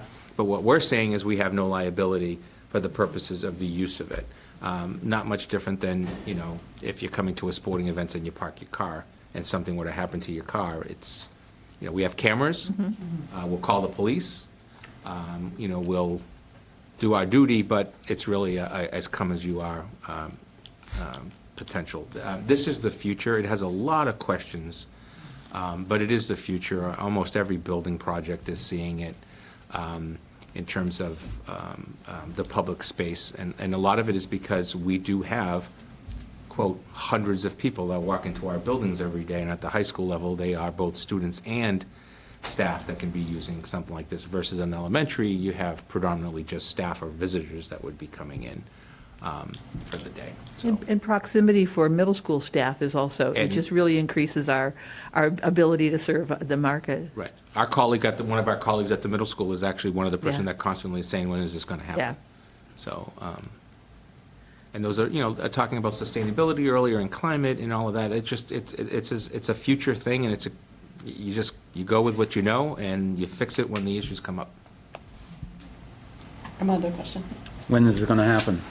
Well, so when we have a policy and when we have a rate set, then there's a process by which we have to make sure the mechanism for and we did go through this initially, so the town hall is set up to receive the credit card payments, but then the payment has to be directed to a revolving account. So there's a little bit of paperwork involved. So I would say as soon as there's a policy and a rate in place, that we're probably 3 weeks or so from actually having it implemented. There's a little bit of a startup paperwork and like I said, the politics behind it for the money. Okay. And that would be, I'd like to have a goal of getting this done by the end of February, because that would, it makes sense to finish this project, which would be, you have the information here, if you have feedback on a policy, the Arlington one is, as you note, has a little bit of a statement. Stoughton is a green community. That's something that we can feed on, that, that this is something that the town of Stoughton has committed to reducing municipal energy consumption. This can be one of the ways we contribute is through activating these electric vehicle charges. Madam Chair, through you, the most important thing for you tonight is to really have that, if you will, template of your policy and the vote and voting the actual charge, because then we can get that paperwork going, and then at your February meeting, you could make your final policy change, and you're done. So that way, that would give us plenty of time to get this done as well. If that timetable is too aggressive, we can go slower. It's up to you. Thoughts from the committee? I just had a question on, should this include more how we're monitoring all of this stuff, tracking and basically violators? How are we addressing them? So I'm putting on my former school committee hat, which is funny to be in the room with Ms. Cochran and Dr. Bayetta. I was on the policy committee when I was on the school committee. Policies are always best kept as vague, if you will, as possible. So there are things that monitoring is part of our school property, period. I'm not sure that I would get into it in terms of camera monitoring specifically for this. Cameras are essentially forensic. They're not necessarily preventive in terms of being live and somebody watching them all the time to prevent something. I think that there's great language in both of these statements that talk about, the vehicle needs to be plugged in. There are ways that we can assess if the person's parked there, even with a sticker. We know right now everybody's parking there because it's 8 extra spaces that are close to the door. But that, in order to park there, you would have to be plugged in. I think that's a perfectly logical way of ruling out somebody not intending to charge their car that day. The things that say we assume no responsibility or liability for damage. Kind of the basics. But again, I think keeping it really simple. There are things that Arlington went into great detail with in terms of the MUTCD signing. I don't think you need to say all of that, but it's certainly something we would do because that signing is enforceable by law enforcement. So I think there are things that can be done without having committed to policy. So in case the MUTCD sign number changes, we don't have to revisit the policy to make changes. Like I said, I think they both had great things. The only thing I did want to say is that in one of these, in the Stoughton template, we had started available during the school day, 7 a.m. to 4 p.m. Just so you know, our staff do arrive at 6:30 a.m. So I would make sure that we include it from the start of their day. Okay. And then there is a gap between the end at 4 p.m. for the staff and start at 5 for the public. Most places have that with no gap, and then they usually extend to midnight, although I think 11 is reasonable. We are always on the lookout of ways to make sure that we are keeping the public who aren't doing business during the school day not on our property. So all that we can do in terms of signing and the like will be done, needs to be done. But as far as monitoring how the people behave after hours in terms of whether they come and get their car after 4 hours, some towns do go to what I call punitive pricing. It's a kind of an escalation thing where after your car is fully charged, you get a couple minutes grace period, and then you start getting a per minute or a per 15 minute or whatever charge to encourage you to come and get your car. And those are changes that can, again, they don't have to be committed to policy. That is just, those can be made at any point and changed within ChargePoint's structure at any point. But I think, again, we need to start somewhere and kind of assess how it's going to work before we make it too heavy in terms of management. I have a quick question for, so those terms of service, basically about like length and maximum time. Yeah. How would people access that if it's not in the policy? Is it in the ChargePoint app? Or That's a good question. I don't know. that might be like, Yes. the language in the policy is like, as set out in the terms of service in the, Yeah. or something like that, so that we don't have to get super granular. I'll take a look at that, Okay, yeah. that would be really helpful. I have a family member with a plug-in, so I can do some Perfect. detective work too. And Madam Chair, just as an FYI, we may, based on prior discussions, have to have a meeting at the end of this month or early February prior to the next one because of the building project. So we could easily continue to work on this. But I think that one of the most important parts right now is the rate, because nothing would start, but that allows for paperwork to happen on one end while we finalize the policy. That could be another process that you choose to utilize. Okay. All right. Armando? I guess it's probably a good time to give the people who are parking there heads up that they're not going to be parking Oh, there yeah. anymore. They know it's coming. Okay. All right. Yes, Chris? So I love that the emphasis on not parking during school hours. Of course, there are after-hours events. Right, that's Like one of the- graduation and things like that, which could be problematic. I also thought about violators and monitoring and who is that going to fall on? And Lindsay, I wonder if that policy could be transferred to something like a meter. To me, it becomes like a glorified metered space that could be monitored, and if you think about like you're parking, like at Newton Center, I put my credit card in and I plug in my space number and how long I'm going to be there for, and I'm paying for it. Maybe I pay, for the charge after the fact, like a gas station. But if there was some way to account the time in for that, the town might need to consider fines and what that fine structure would look like to help offset the undue burden that it might put on a department to monitor and to chase after violators. So I did want to just raise that issue as well. Sure.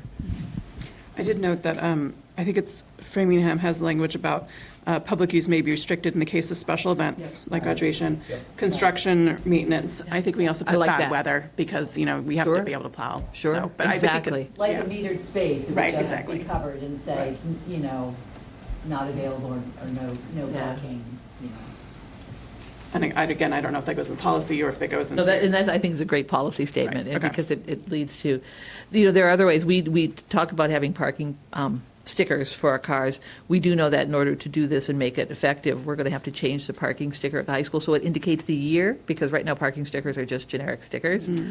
So that we'd want to make sure, Really? yeah.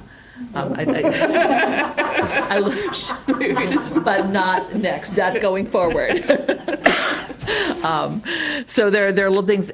I also know that for people who are ChargePoint members, and most people who will come and use a ChargePoint station have the app and are members, if you will, that there are schools that restrict it by saying that you've signed up and you've been given clearance as a student or a staff member with an electric vehicle to ChargePoint so that they can control it through actually who uses the card. So there's, like I said, there's so many layers of restriction or ability to manage this, but I think simple is the best place to start with what we do. All right, so we need to vote on the rates tonight, correct? I think the rates established, I'm sorry. I think the rates established for Mr. Sani to begin that process of moving that paperwork forward. Nothing's going to go active until there's a policy in place. And at least we can get that done, if you will, and then we can continue to tweak this. I'm happy to meet with Joyce, and I believe Armando, you represent policy. The two of And us do, the yes. two, okay, so what we could do is put together a quick meeting, even a virtual meeting, and Certainly. take a draft and type away and make the changes that we can then bring to the full committee.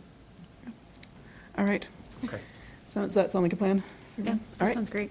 Can I have a motion to approve the rate of 31 cents per kilowatt hour as proposed? So moved. All right, the motion was made by Lindsay. A second? Second. Seconded by Chris. Motion's been moved and seconded. Vote.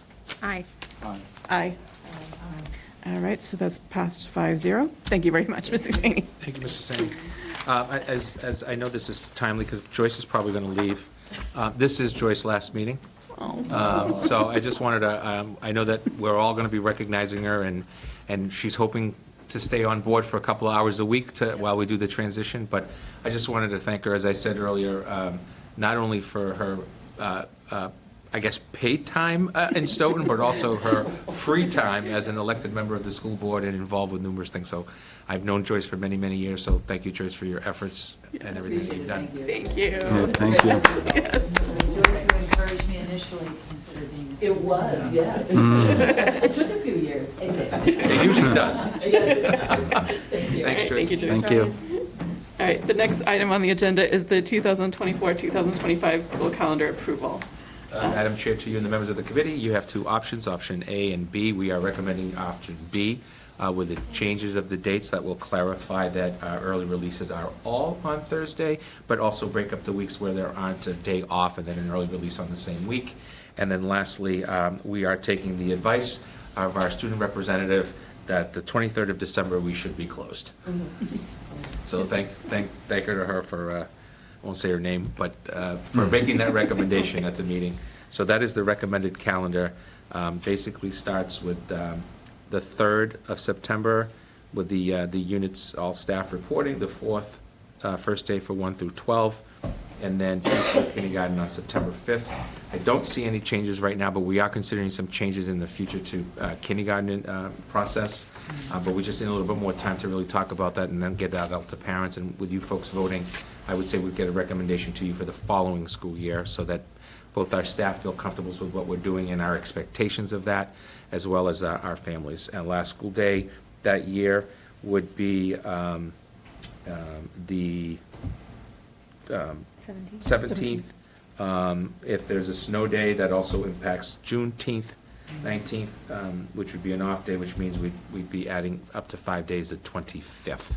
So the calendar does meet the state regulation of 180 of a school year and 185 as an operating year for potential 5 school days. Great. Any comments or questions about the difference between the two calendars or arguments for one or the other?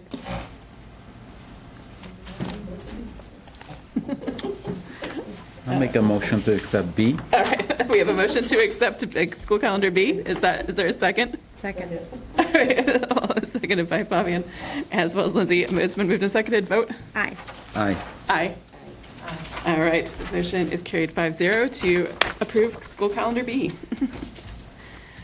All right, the next item on the agenda is enrollment data and projections. I've given you,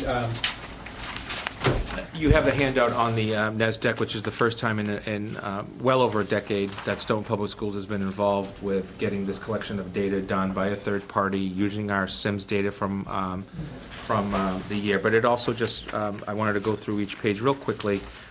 It gives you that on page 1, the summation of the enrollment summary. What we can't really add right now into this, but we are adding on the other end, is our ELL population that we're seeing an increase, because there's no way to track us. That is, in most cases, people moving into the community, and there's no way for us to really track that except to look at long-term, starting with this year.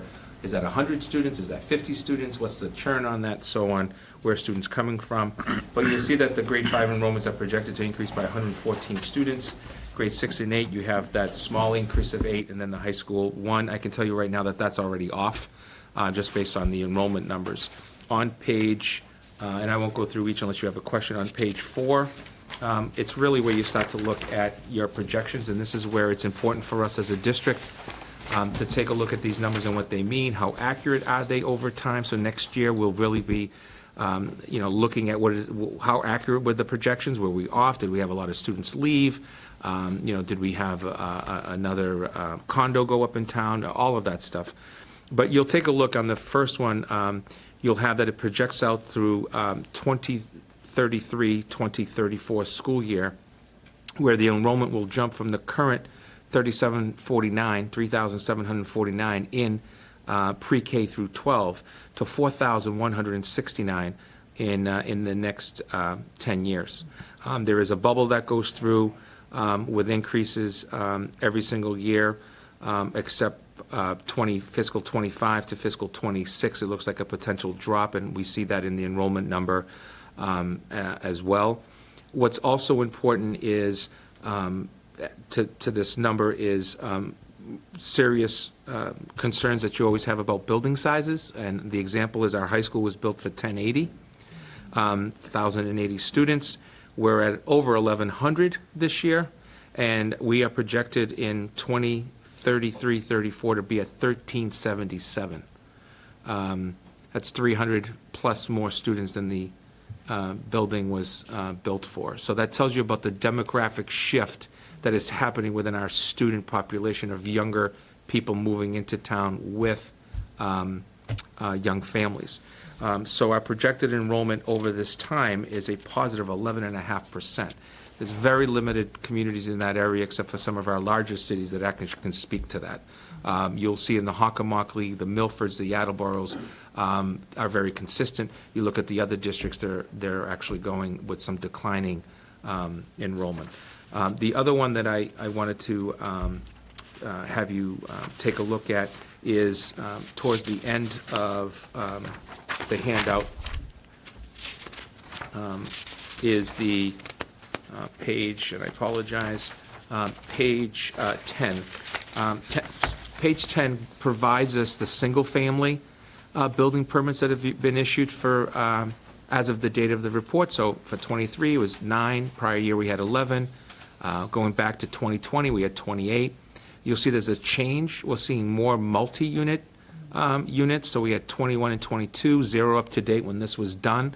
But you'll see that numbers like those 21 have an impact, potential impact on us. The other thing is we don't have applicable data from the years out, but you'll start to see that non-K-12 enrollment was 191 students, 18 choiced in. Those are staff in our case because of that specialty agreement. K-12 choice out is 157, and out-of-district special education is 44. And I can also tell you, since this report, that number's climbing. And that would be for our collaboratives or our private schools. So one of the things we want to do is we really want to make sure that we are, through Jeff's office and all the public relations we're doing, is really telling our parents and families what we're doing, because there is a cost when students also leave us. Lastly, page 11, you'll see that there is a decline between 21 and 2030 of U.S. school-age children of 2.2 million. School-age students pre-K to 12. That's a pretty significant number. With if you look at the East Coast, Massachusetts is number one. We're slated to lose about 41,000. In the same 10-year period, Stoughton is growing by over 300. So we actually are the negative of this number in play. I guess they're coming to Stoughton. But you'll see 41,000 projected decline. 879,900 students is probably the lowest number I've ever seen in my 32-year career, if that projection comes to be by 2030. Our numbers have always been in that 990,000, even over a million. So we're at last projection was from 21 was 921,000. So you'll see the decline. And that has an impact on a lot of things, including our four-year colleges. So first year of doing this, good numbers allow for us to, when we start looking at redistricting, these are some of the numbers we'll take a look at to see where what side of town is growing. We kind of know that, but you'll be able to use this, and hopefully next year, as you get it, this is your starting point. Next year, we'll see where are we a year later. You'll also get a special education trend report sometime this spring. Same idea. Thank you. Any questions or comments from this? No, just thank you for providing that. I think it's really helpful to kind of give like big picture, and like I like data, so Yes. I like that. I'm excited to use that in our planning. Armando? Yeah, I'd love to see data Oh, like this. question. Great. Mike? Oh, sorry. Love to see data like this. I think it's the only way to drive any organization by real numbers. This doesn't include the immigrant population at this point. No, this includes only students that are enrolled with us as of October 1st. So it's based on our SIMS data. So now they have this year's, and then they'll do a March recalculation just to see what was our churn, how many kids actually left and that now came in. And then next year is the same thing. So when we see our students move in, and what we call our Brazilian January winter, where we typically see 20, 30, 40, 50 kids come in. Those numbers would not be here. If they stay through October 1st next year, then they would be here, and we would have other categories of being able to say what's the population. I will tell you this, the growth in the ELL population, as reported by Dr. Quilly to me last week, and the administrative team, is grown by 200% since January of 2022. We're in January of 2024, so that's a perfect, nice piece of data, that we have 200% increase in our ELL population as a district, and climbing. Wow. Thank you. Chris? Thank you. Yeah, I'm just wondering, the methodology to collect the building permits issued. I'm not sure, for example, that Goddard Highlands is reflective in here at all, and you're talking about 50-plus single-family homes there alone? Right, so it's all going to be on the timely of the year, and it's literally a request to town hall, and whatever is there at the time is what Right. you get. So Okay. that and birth rates are always going to be the two pieces of calculation that are always the most difficult to gather. Right. The nice thing about it is unless you start to, then you see a pocket. That's the next thing we'll see a pocket of kids coming through. So there'll be 75 more kids in grade, whatever. Right. And you see that packet go through, which then has the biggest impact when it actually gets to 6th to 8th grade, because they all come to one building, Right. and then the high school.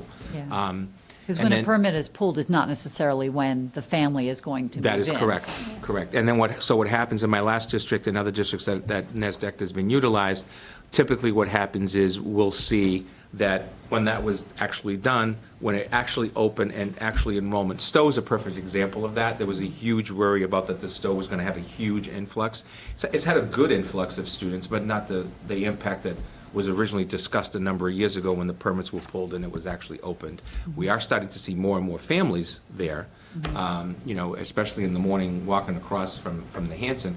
But a lot of those families that moved in are actually middle school, high school families as they moved in. A comment that I have, having worked in Lawrence, Massachusetts for 50 years, is that they had a very similar challenge that they were facing in terms of school capacity and the ability to serve the influx of students, many of them ELL students.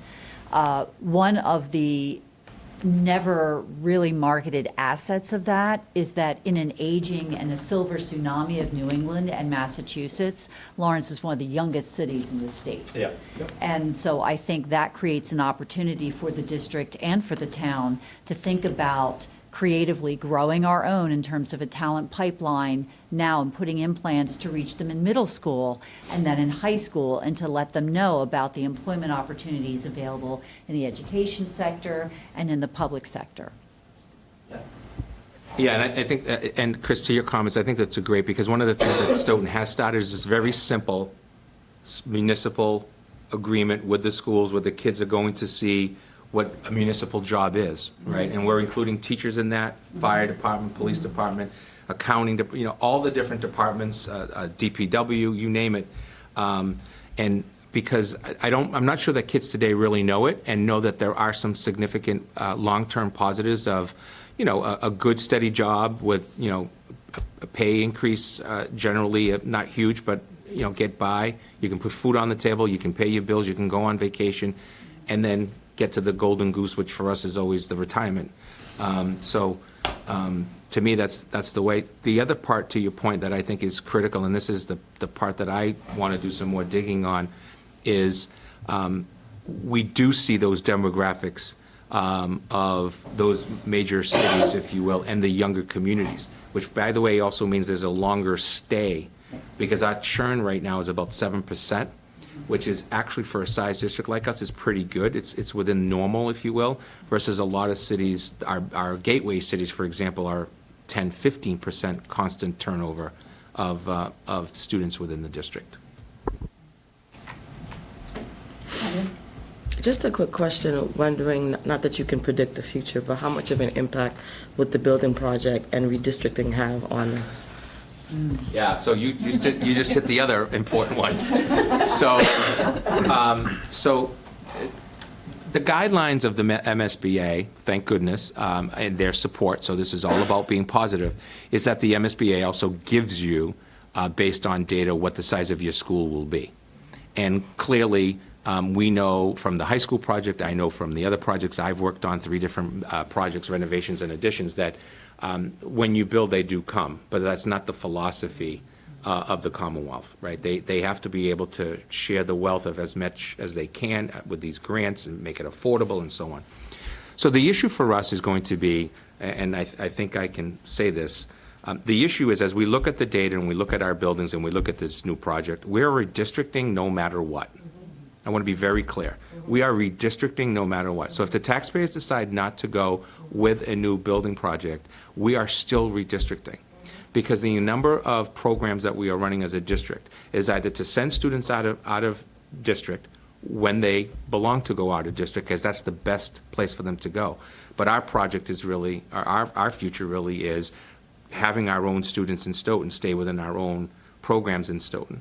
And so when you look at the example of the now called sheltered students, the original migrant, now newcomer, now shelter, we kind of change the title every day. What we'll see is from day one, we couldn't look at the Dawes School, even though they're on the Dawes side of town, because the Dawes is at capacity. The Gibbons capacity, the South School is at capacity in terms of, so that's why the use of facilities discussion from my opening remarks becomes really, really important, because we're going to have to talk about the building project, use of facilities, what to do with the South School, and redistricting very much together. And there's going to be a lot of different opinions on that. But it's critical for people to know that regardless of what happens on the building project, we're going to have to redistrict, and that's going to cause change. And change is always difficult. That was going to be my point, Fabian, but you made it for me, so, yes. We all think alike. Yes. Yes. All right. If there aren't any other questions, we'll keep this in, our back pocket. This is certainly good information for us to have. So thank you. We're going to move on to the warrants. We got this, you got the one-pagers. So this is a change in procedure. Usually we hand around the big stacks and everybody gets to sign them. This is a change where we have the one-pager with the amounts from the warrants. I've reviewed and signed them. They are available for you all to review, so they're still available for you to review. But rather than voting on each of the warrants, we can enter into the record the amounts that have been looked at.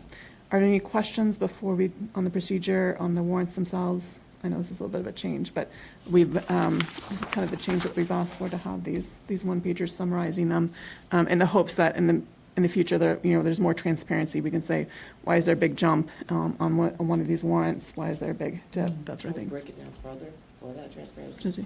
Yeah. So the goal is always to be as transparent as possible. So the process is, if my idea is, if you sit here, and I used to do it as well as a former school committee member, and you're literally in the middle of your meeting and you're signing warrants, it doesn't make a whole lot of sense. Mm-hmm. So the idea here is you have 2 people who can sign the warrants, and they enter into the record at a meeting that they have reviewed and signed, and it's from their fiduciary responsibility as the people signing off.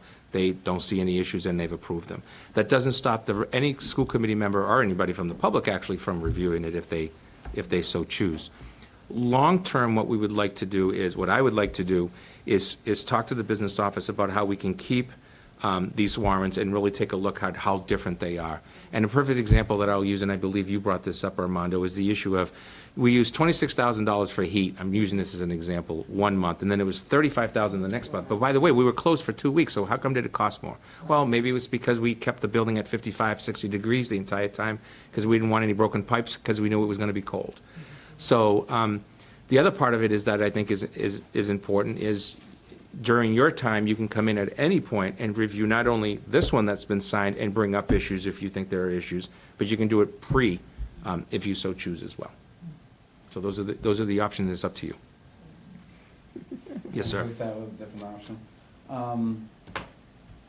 These warrants, they're not scanned and then computerized, are they? They are not. And that is, I'm not going to put him on the spot because we're not talking about this tonight, but it's a discussion that Mr. Coulter and I need to have about making a lot of this digital at some point. It would be wonderful to see. It's costly, especially startup cost, but it can be done. There are communities that have size budgets like we do, budgets like the Stoughton Public Schools does. I can speak that, where this can be done, and I hope that's the future of some of this. We'll see. It's going to take a lot longer than soon. It's just fascinating to see the amount of paperwork. The carbon footprint That- alone of town meeting. Yeah, well, I believe that they've announced that they're emailing it, so I guess people are going to be copying it at home. I don't know what that means, but I'll defer. But that, yes, we will continue to work to make it more efficient. And I think one of the other things, too, is I know that Heidi's here tonight, and that is making sure that Heidi's communicating with you folks, memo form, about anything that sticks out that you might say, okay, why, so that you're getting that preventative. But that's the goal. So if you remember, in the September when we were doing all the appointments, the chair was appointed to the warrants, and Fabian as vice chair is the backup. So I have reviewed and signed these, and I'd like to enter them into the record if there are no objections. All right. Do we accept them? I'm actually just going to read them off and enter them into the record for public notice. Do I need to sign this and give this back to you? Yep. Okay, all right, I will do that. Don't let me forget. So we have 4 warrants that, since our last meeting.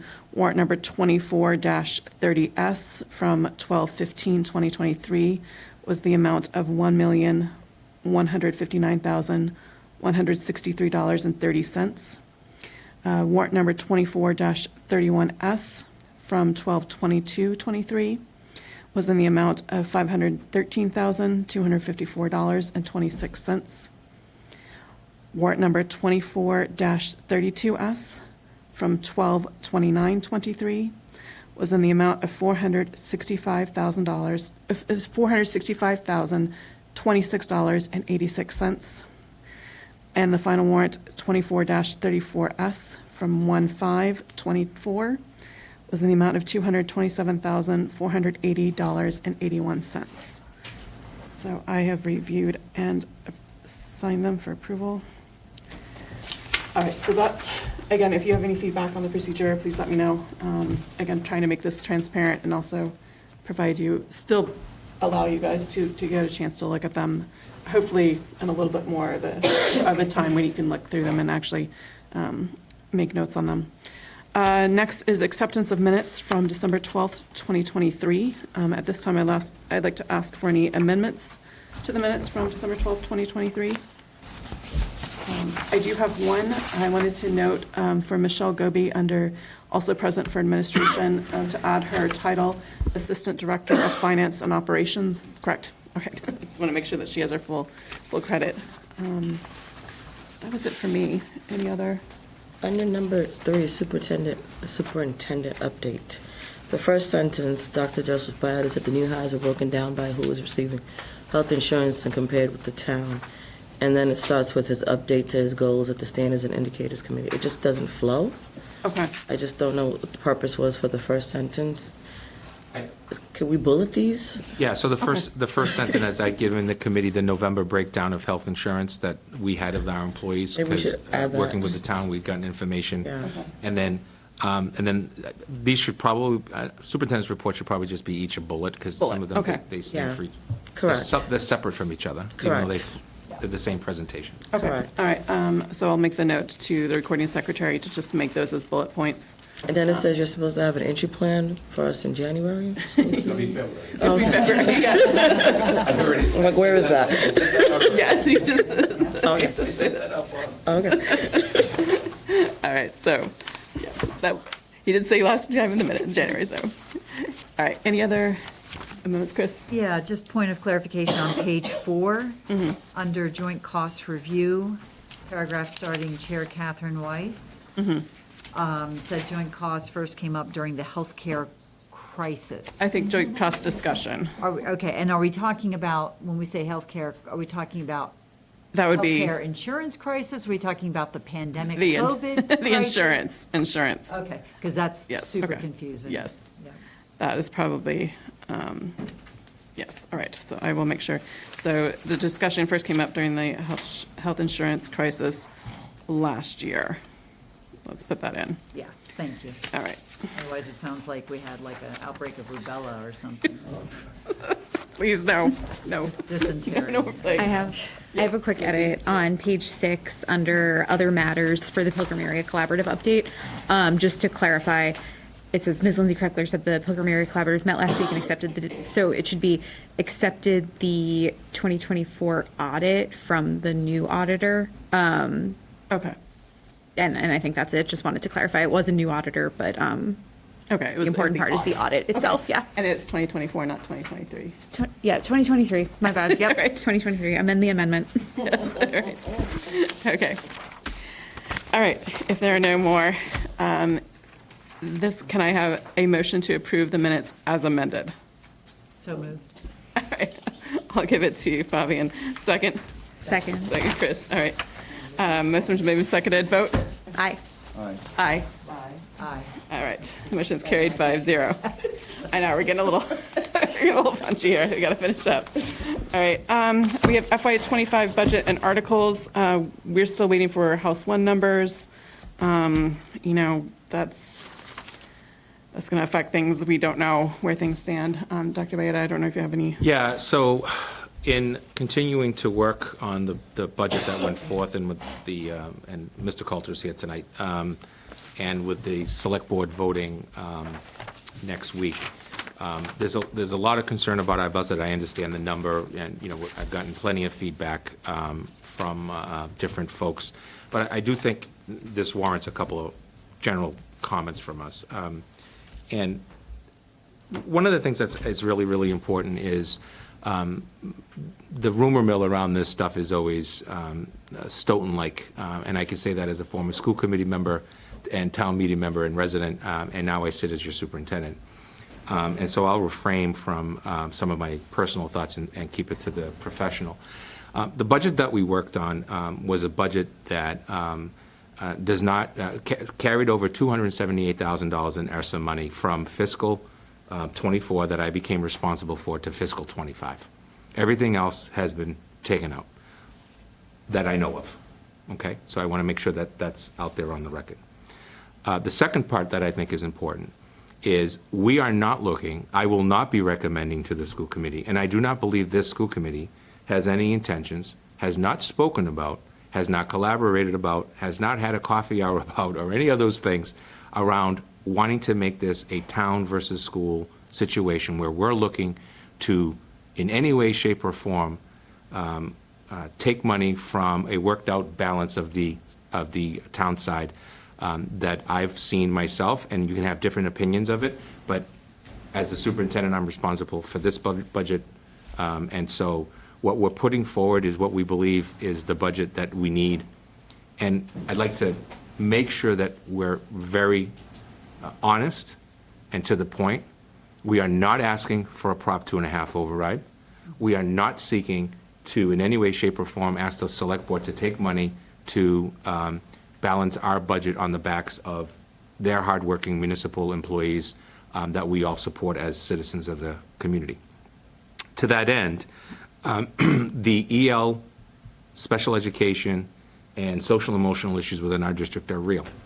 And I think it's important for us to recognize that we had, and we can talk specifics, we had the AP positions that had a lot of people thinking about why or how come, and we all know that's been a direct result of not only the SEL and the discipline, but the chronic absenteeism, and we can't just continue to shoulder it on one person with 300 kids or 400 kids, 400 plus kids. Again, philosophical discussion that we can have with those for or against. But in terms of general education, we had a 1.0 social studies position at the high school that was added. Of all the things that Ms. Miller talked about today, there was no impact on adding more staff at the high school with all those changes, right? Mm-hmm. So total of 5 FTEs that are general education. Everything else in that budget except for the groundskeeper situation where we moved from half-time to full-time because we'd like to see some improvements to what I think needs to happen in our district, which is the outside of our buildings. So that was the plan that I presented, is all around mandates. And what are those? Those are our climbing needs that we have around providing this direct services to special education and ELL students that we are mandated by federal and state law. So we can sit down and take this budget and bring it back from those general education positions and cut them, but we're going to have to cut elsewhere in order to move the mandates back into the budget. So that's one part. The curveball in all of this is that we, along with, and I'm not used to, and I'll go on the record, it's not Stoughton's fault, it's my fault. I'm used to creating a budget after House 1. So I'm able to really look and say, what do we need, and so on and so forth. And also say, well, no, we're only going to one-time expense X number of dollars to purchase new curriculum. We're not going to hire more positions at this time because we don't need to. And we use the money to offset that instead of borrowing or putting into operational budget in a way that makes it the operational budget expand, if you will. To that end, the second part that I think is important is that the issues that we're dealing with students around chronic absenteeism, around discipline, and so on and so forth, are actually now going to be part of the accountability system, as I mentioned earlier in my superintendent's report. And so that's the very reasons for some of those situations and positions. We have students right now that are costing us an upwards of $2,000 a week to transport. We have situations where we've had to hire staff because of the move-in situation. Now, take into account that the situation with our migrant, newcomer, sheltered students is a situation where that is not accounted for at this time within Chapter 70.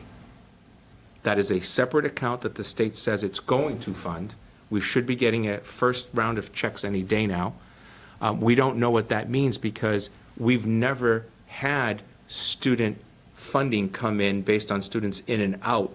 So we've been the pickup district. So when the X students came from X town on December 22nd, does that mean I start to get that money in order to provide them services? Or does that mean they stay like they do in Chapter 70 and so on and so forth? We don't know that.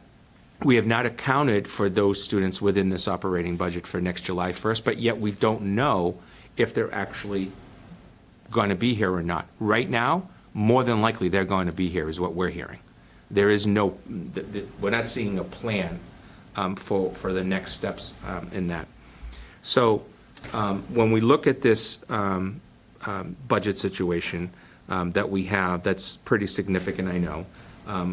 One of the things that I would ask for us to wait on, be conservative on, is what does the Chapter 70? It's my understanding 3.8% from the town, which is about $2.2 million. That does not get us to level services. That does not get us to level funding. That gets us to significant cuts. What those are and all that is a later discussion.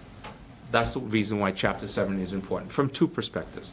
One, this economy is not an employer economy. It's an employee economy.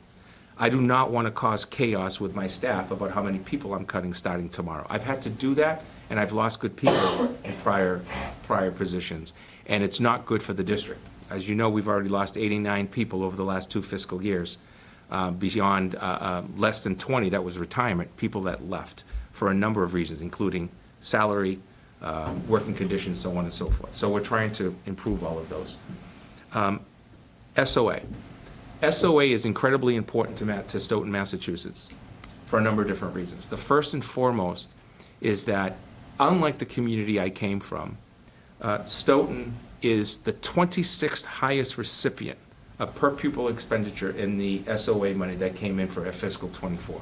Out of all the communities in the Commonwealth, we got the 22nd most amount of money, $1,339 per student. Okay? That's why $4.9 million came in. We had a health crisis that we don't need to talk about anymore. It's resolved. $2 million went to that to take care of that. The school budget went from 1.9% to over 6% because of the $2.9 million that was kept with this operating budget. But it is $2 million that the school budget will never see again. That's just a fact. It is what it is. That's not a pointing fingers. That's not a blame. It's just, it is what it is. So when you look at that and you look at the SOA money and our high needs, will we get that? So here's the curveball. We don't know. We don't know, and we do know that we just had announced cuts to balance the budget. What impact will municipal government have going forward? Will it be more conservative than it's been? Does it mean less SOA money is coming? Will the governor and legislature continue to support that 7-year plan, or will it scale it back and say we can't this year, we're going to push it back to 26 and make up for it? It's happened before, by the way. And there are 128 communities that received last year $60 per student. You've heard me say this before because I came from one. And now I'm in a community where we believe that the delta is going to be that the SOA will be able to allow for 3.8% plus Chapter 70 and no hurt anywhere else. It's the Commonwealth coming in with Chapter 70 to support Stoughton schools. There's no more ask than 3.8% of the recommended budget on the balanced budget, if you will. So that's where we kind of stand as a working budget. The committee is more than always welcome to say that the number that's been provided needs to be X. They're more than willing to do that. I know that the next meeting, Mr. Coulter, I'll defer, but I believe that the next meeting there, the select board is hoping to forward a balanced budget going forward. Very soon thereafter, House 1 should come out. We could have a discussion that takes place between select board and the school committee that resolves the imbalance right away. Or, hey, schools, you're getting this, you already got 3.8, and now we have to sit down and say we have to absorb and make certain decisions of cuts somewhere that get us to our balanced budget that goes to the FinCom and then to the town meeting.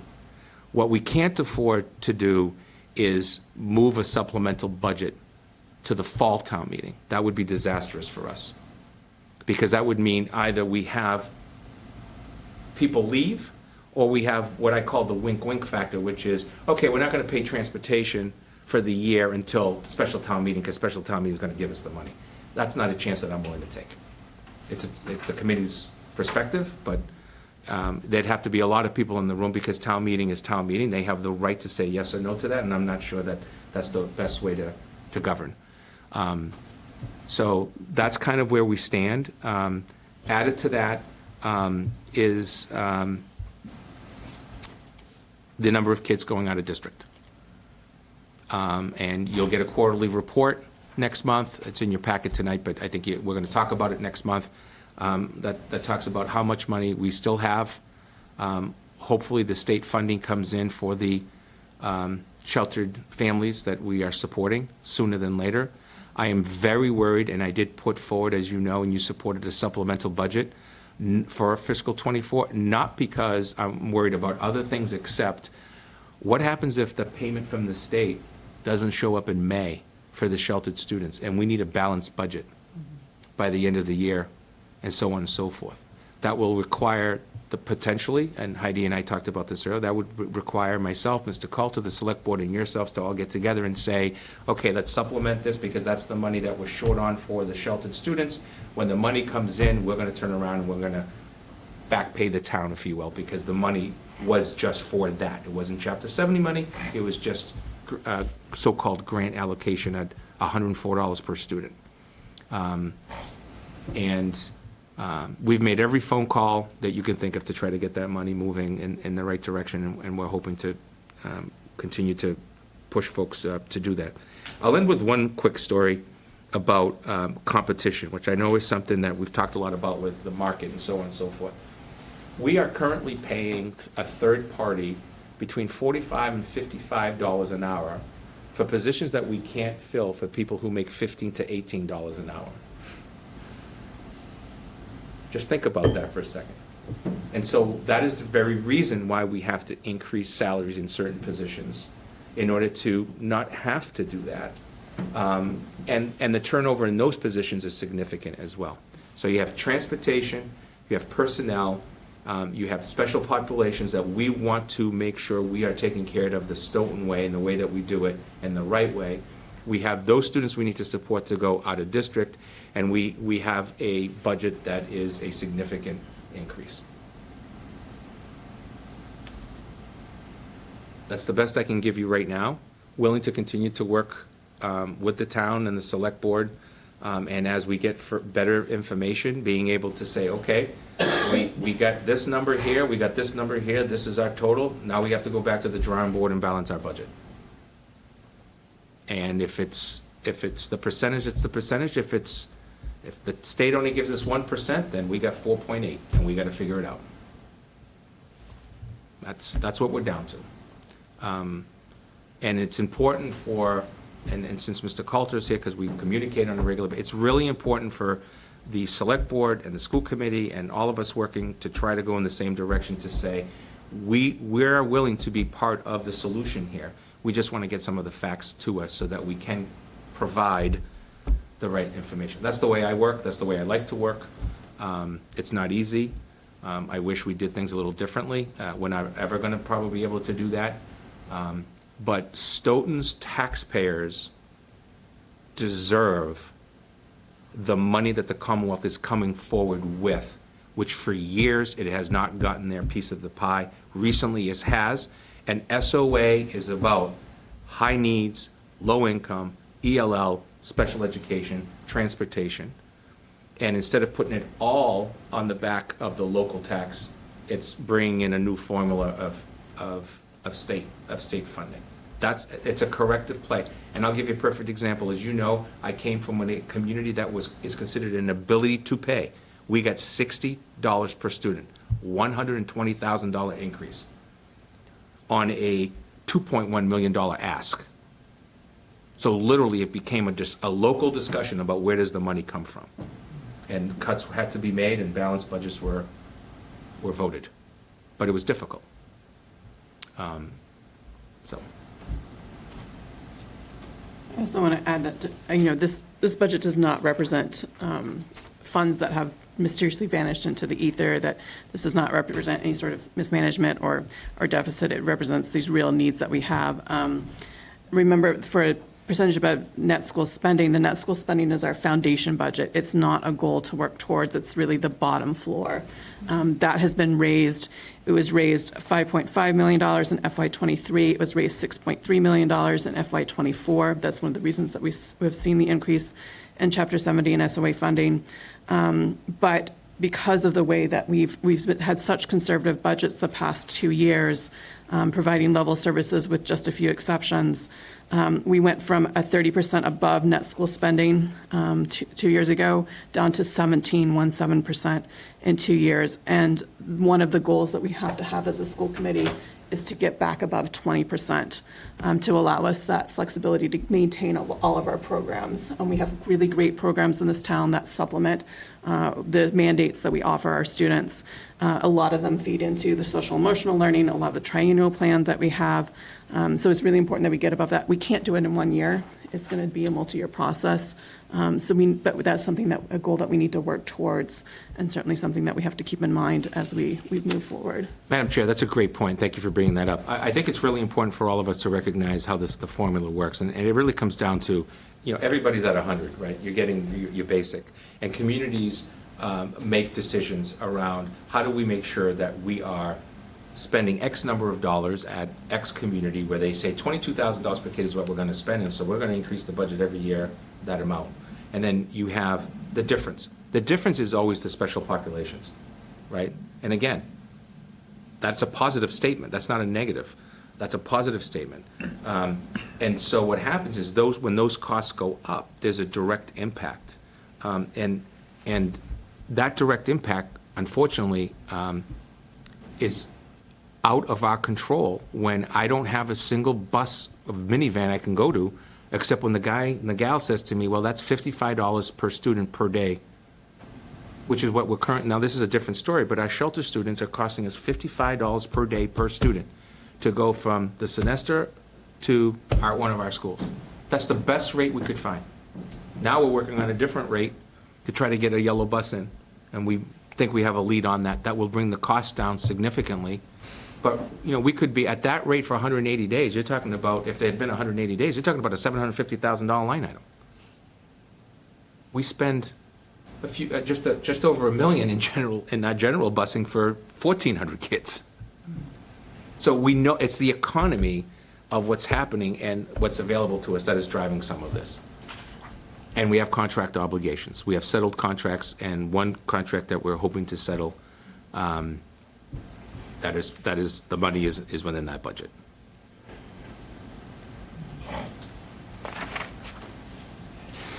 So more to come on the budget. I do want to briefly touch on the joint cost discussion that we had with this. Yes, Lindsay? Jump in on the budget? Yes. Yeah, so I think we centered student needs in creating a budget. Like, that is why we got to the fifth, like, that budget is like student driven with instructional leadership capacity, and it's based on growing enrollment, everything that Dr. Bayetta just addressed. I think, like, yeah, it's large because it has to be, based on our student needs. I think there's been a lot of like rumblings in the community and a lot of false information about, like, yeah, what I've been hearing. And then I think we also voted that knowing that we would likely revisit it prior to the Finance Committee, due to updated information about state aid, about House 1, about Chapter 70 funding and the Student Opportunity Act and all of that available to us. So I just want to, like, can we, yeah, I think what we have now is everything is a need. Some of them can wait, but many, many, many of them can't. Great. And I think what would be helpful for me is understanding a couple different versions of, like, the things that can wait versus the things that can't. I know we've talked about this a little bit, but yeah, like, so what would it look like to not add in anything new? What would it look like to add back the highest priority things? Yeah. So our current scenario, to answer, thank you for that question. Our statement that our current scenario is to provide the school committee to go back to the budget. We're going to look at anything that we think would be in the best interest, but right now we're going to call it priority 1. We're going to leave it out of the budget. Okay, so that'll tweak us something. I don't know I don't want to announce a number because then that people will go nuts with it. Mm-hmm. So what we've been doing for since Friday is just going through line items. We did it this afternoon. Every line item we went through, and then we created a priority of, and we started with, these mandates need to go back in. Okay, I'll take a shot that this one is something we can talk about later, but these 3 positions I can't talk about. They have to go back in, because if they don't, then my options are, and I'll give you a perfect example. The RISE program, special education, going to the given school, that is, I have to do it. We have the numbers, we need to provide, we're going to do so. So it's going to have to stay. The assistant principals, they come out, maybe they're priority 2, maybe they're priority 60, whatever the school committee wants to do, we'll give you those lists and then say, here's the priorities. I will also commit to not adding new positions long-term that are for, that are beyond mandates, except for looking at some of the things I talked about earlier, which is the chronic absenteeism. So maybe I'm looking at 1 assistant principal or 2 because we're a bigger school, maybe we're sharing to start out, maybe we piece it, maybe we take the year and I try to find other ways to do it that's not as costly or costly to the district or the town. But that's what we're working now, is just prioritizing everything. Our bottom number, all salaries, not new positions, all salaries, is somewhere in the $5.5 to $6 million range. That's all employees, if you will. So that's all mandated contracts. Some of those aren't even negotiated, as I said earlier, but we've put money into the budget. I think there's a line item there, actually. We have contracts with non-union personnel that aren't settled, that, we have numbers in there that are, reasonable, if you will, or competitive, or trying to maintain with the market, if you will, even though we do pay less in some of those areas. And then we're going to try to get really creative in a couple of different areas. And I really haven't spoken to my team about this, but I may decide that we're going to bid on special education and see what's out there. It's going to drive everybody nuts because that's not an area that we usually do. But maybe that's something we do. It's a lot of work, but we'll try it. And if we can save $200,000, then maybe that's the approach that we take. We've already gone back and pretty much level funded materials and supplies. That was like the first thing that we did. So that's already. So we will create that for the committee, provide that, get that out to you, and I'm happy to to see what, what that means. You'll see that it's not the biggest tweak in the world that you're going to think it is, but we'll do it as a way to show how we're trying to get there on what we believe are needs, but we'll have to put off or wait for, are we able to do it? We do not have this huge increase of programming needs beyond our special populations. Thank you. You bet. Yeah, I think I appreciate, like, it's been a lot of work going into the budget, and we have enormous student needs, and that $2 million that we used for the health insurance crisis, it's the $2 million is gone, but the needs aren't, so we need to just keep making sure that we're meeting student needs and finding a way to do that without that. Yeah, and I think to the general sense of 15 years I've been doing this. This is a little bit out of whack for me too. Don't get me wrong, but my goal is to stabilize this budget so I can present budgets to the town where we are getting Chapter 70 money and we can really look at long term. And the example that I use is we have a revolving account for high special needs accounts. That if instead of going to FinCom and saying I need a transfer, or instead of going to the town manager in town, I need a transfer, we can go to town meeting and transfer that money and pay off that without it hurting any line item, as one example. The goal that I always have is to try to fund an education budget that is within a number that we can work to progress without just constantly adding more and more people, except in the areas that we're mandated to. I mean, you saw a great presentation by Ms. Miller tonight about changes, and the only thing that she's asked for in her budget that's come forward was the social studies, and it was based on enrollment. That department's numbers are becoming out of whack in comparison to the rest of the department, so she's asking for some equity.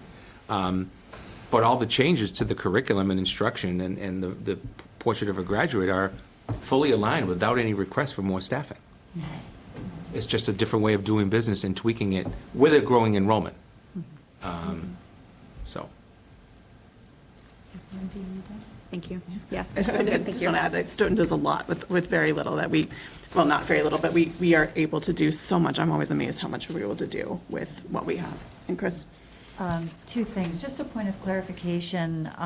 Dr. Baeta, you said that, with staff, we're looking at a total of $5 to $6 million. Did I hear that correct? Are you Yes. talking about all of the increase in the budget? Are you talking that that's the collective line item for salaries for staff? That's the increase for all employees. That was the clarification I area. was looking for, I- yeah. I'll- So that we is, can- that is the increase above and beyond the existing We are working to line get you item. the exact number to the penny. Yeah, perfect, thank you. I just wanted to clarify that, especially for the viewing audience. I didn't want them to think that our salary line item was $5 to $6 million. So, one thing that would also be helpful for me is understanding, and I don't know if there's any way to flag this in the budget, but line items, we talked about the ones that are required by law, mandated, Sure. safety-based. But I would love to know about any potential liability, what are the funding item or the line items that represent a liability risk if we do not fund it at its level, or might represent funding loss from a federal or state source if we are not leveraging it appropriately. So what are the other potential fiscal risks that we face, so that we can make sure that if we are making cuts, that we are doing it in an informed way that does not further disadvantage the taxpayers of Stoughton? Yeah, so it's a really good question, and it has a lot of variables. And one of the biggest variables for me is the Office of Civil Rights. That is the biggest variable for me around our special education and EL populations, 504s, and all of that. And that's always an issue. I'm very happy to say that, that it's one of those things that comes up every once in a while in districts where something's been violated, so on and so forth. But when we're creating a budget, you can't just say, well, we're not going to do that anymore, and we're not going to provide that service anymore. You can't do that. Right. You know, it's a partnership between families and schools to make that work. So we can't just do that. There's also, as I said earlier, the issue of chronic absenteeism. You know, the number one thing facing us as a Commonwealth with students and results is students just not coming to school on a regular basis. So how do you really, that's not just a quote, a truancy officer knocking at somebody's door. That is that is counseling and support. Both wraparound services in terms of outside folks helping us, but also internally as well. So yes, it's a financial, but it really starts with the mandate and required by law, and then there's the financial aspects that comes with that. But I'm happy to create lists of those mandated line items that we just can't go without. And some of them are also contractual. You know, you have to make that different decision that it's not a liability, it's a cut. Yeah. Thank you. Sure. Anything else? No. All right. Sorry. Yes, just Like, for you, do we have like next step, like what we'll do next, or? at this point, I think we're waiting for a House one. I mean, it seems like we really need to find out what our net school spending requirements are, what any funding increase would be.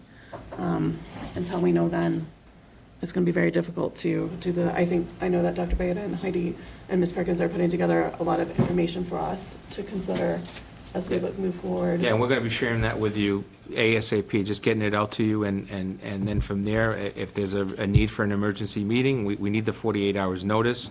You know, we can turn around something really quick. You know, we can, you know, the discussions could be, you know, easier, they could be more difficult. It could be that the committee, Chapter 70 isn't there, and we're saying, okay, here's the final number that we have that's going forward. Now we have to sit down and figure out what the priorities are so we can have a balanced budget. All right, does that make sense? Thank you. All right. Moving on to the joint cost discussion we had with the Select Board. On December 19th, we met with the Select Board to hear the presentation on proposed changes to joint costs. We have a tentative agreement to form a working group to study those joint costs. I know that we have some questions about the current joint costs. I want to understand that more fully, as well as the impact of the proposed changes. Right now, both sides are drawing up guidelines for what that working group would look like.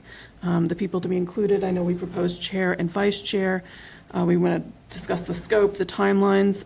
I've been talking with Vice Chair Cavey from the Select Board, and we both agree that we will bring those suggestions to both committees and have a discussion, have an agreement before we move forward.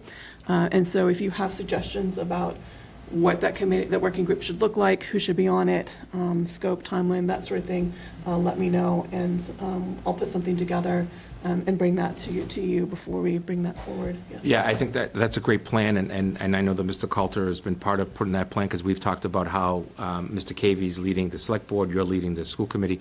But I would also add that everybody consider another joint meeting when that time comes, so that all 5 members of the school committee and all 5 members of the Select Board that both Mr. Coulter and I work for separately are all on the same page of what the next steps are going to be. I do not, you know, I have full commitment to the school committee on doing this and working with this, looking at it from all different perspectives, and then the working committee can then make what I would call its recommendations to each of the elected bodies, so that we can then have this in place for our next fiscal budget, and not have to worry about it in the same way that we are now. Any other questions or comments? I'm excited that there will be a working group. It feels like a really collaborative approach that like brings the 2 groups together and just like figures out an approach that works for everybody. Yes, and I think so. I think adding to that, we still would like to have, you know, maybe at the next joint discussion, we also start talking about long-range capital plans. So certainly once we have the facilities and have some more ideas of where we're going with that, you know, they have their own plans. That certainly it helps if we have that dialogue going. So more to come on that. Certainly, I would appreciate any feedback you have on the next steps for that. I'm going to finish up quickly. Elementary school building project update and responsibilities. The next building committee meeting is tomorrow, Wednesday, January 10th. 2024 at 7 p.m. here in the conference room at the district offices.